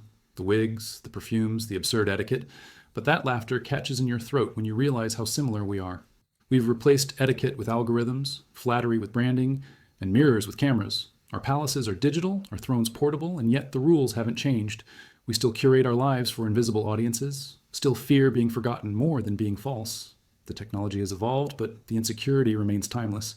If Versailles was the birthplace of spectacle, the internet is its reincarnation. And then there's the humor hidden inside the tragedy. The nobles spent their lives trying to impress a man who probably didn't even remember their names. They ruined themselves financially for the privilege of being ignored beautifully. One duke reportedly spent so much money on a single embroidered coat that he had to sell land to pay for it. Imagine losing your family estate over a jacket. Then again, we've all bought something ridiculous just to feel seen. Maybe not a coat worth a kingdom, but perhaps an outfit we couldn't afford, or a lifestyle we never actually lived. Versailles just made the impulse glamorous. What's haunting is how the palace still manages to seduce you even after you know its story. You can walk through the Hall of Mirrors knowing it was built to intimidate, to reflect not beauty but authority, and still feel enchanted. That's the dangerous thing about grandeur. It makes cruelty look poetic. Even the revolution couldn't kill that spell. When the people stormed the palace, they destroyed the monarchy, but not the myth. The illusion was too beautiful to die. It simply migrated, from crowns to ideals, from gold to glamour, and perhaps that's why Versailles endures. It speaks to something eternal in the human condition, our refusal to accept impermanence. The palace was never just about power, it was about memory. It was an attempt to freeze time, to outshine decay, to create something so magnificent that death itself would hesitate. And in that sense, it succeeded. The king is gone, the court dissolved, but the palace still glows. Every century that passes only polishes its myth further. It's proof that illusion, when executed perfectly, can outlive truth. There's an odd comfort in that, though. Maybe the courtiers weren't fools for chasing beauty. Maybe they understood something we've forgotten. That illusion isn't always a lie. Sometimes it's the only way to make meaning bearable. They danced on the edge of collapse, dressed despair in diamonds, and turned fear into elegance. That's not deceit. That's art. To live knowing it's all temporary and still make it magnificent, that's the closest thing to grace humanity ever achieved. As you leave the palace and step into the gardens one last time, the air feels different. The silence isn't empty, it's pince comme aspar. It's patient. The fountains murmur faintly. The statues seem almost alive, and for a fleeting moment, you understand why no one here ever wanted to leave. Because Versailles wasn't just a place, it was a feeling. The feeling that maybe, just maybe, beauty could delay the inevitable. And as ridiculous as that sounds, there's something noble in it too. After all, what is history if not our most elaborate attempt to decorate our own impermanence? The gates close behind you with a sound that feels like a sigh, and you catch one last glimpse of the palace in the distance, shimmering, eternal, deceitful. You can't decide whether it's tragic or brilliant that the world's most beautiful illusion was built to hide something so human, the fear of disappearing without applause. And maybe that's why Versailles still matters, not because it represents power, but because it reflects us. The performance never really ended. It just moved into the hearts of everyone who still believes that beauty, even if it's a lie, is worth dying for.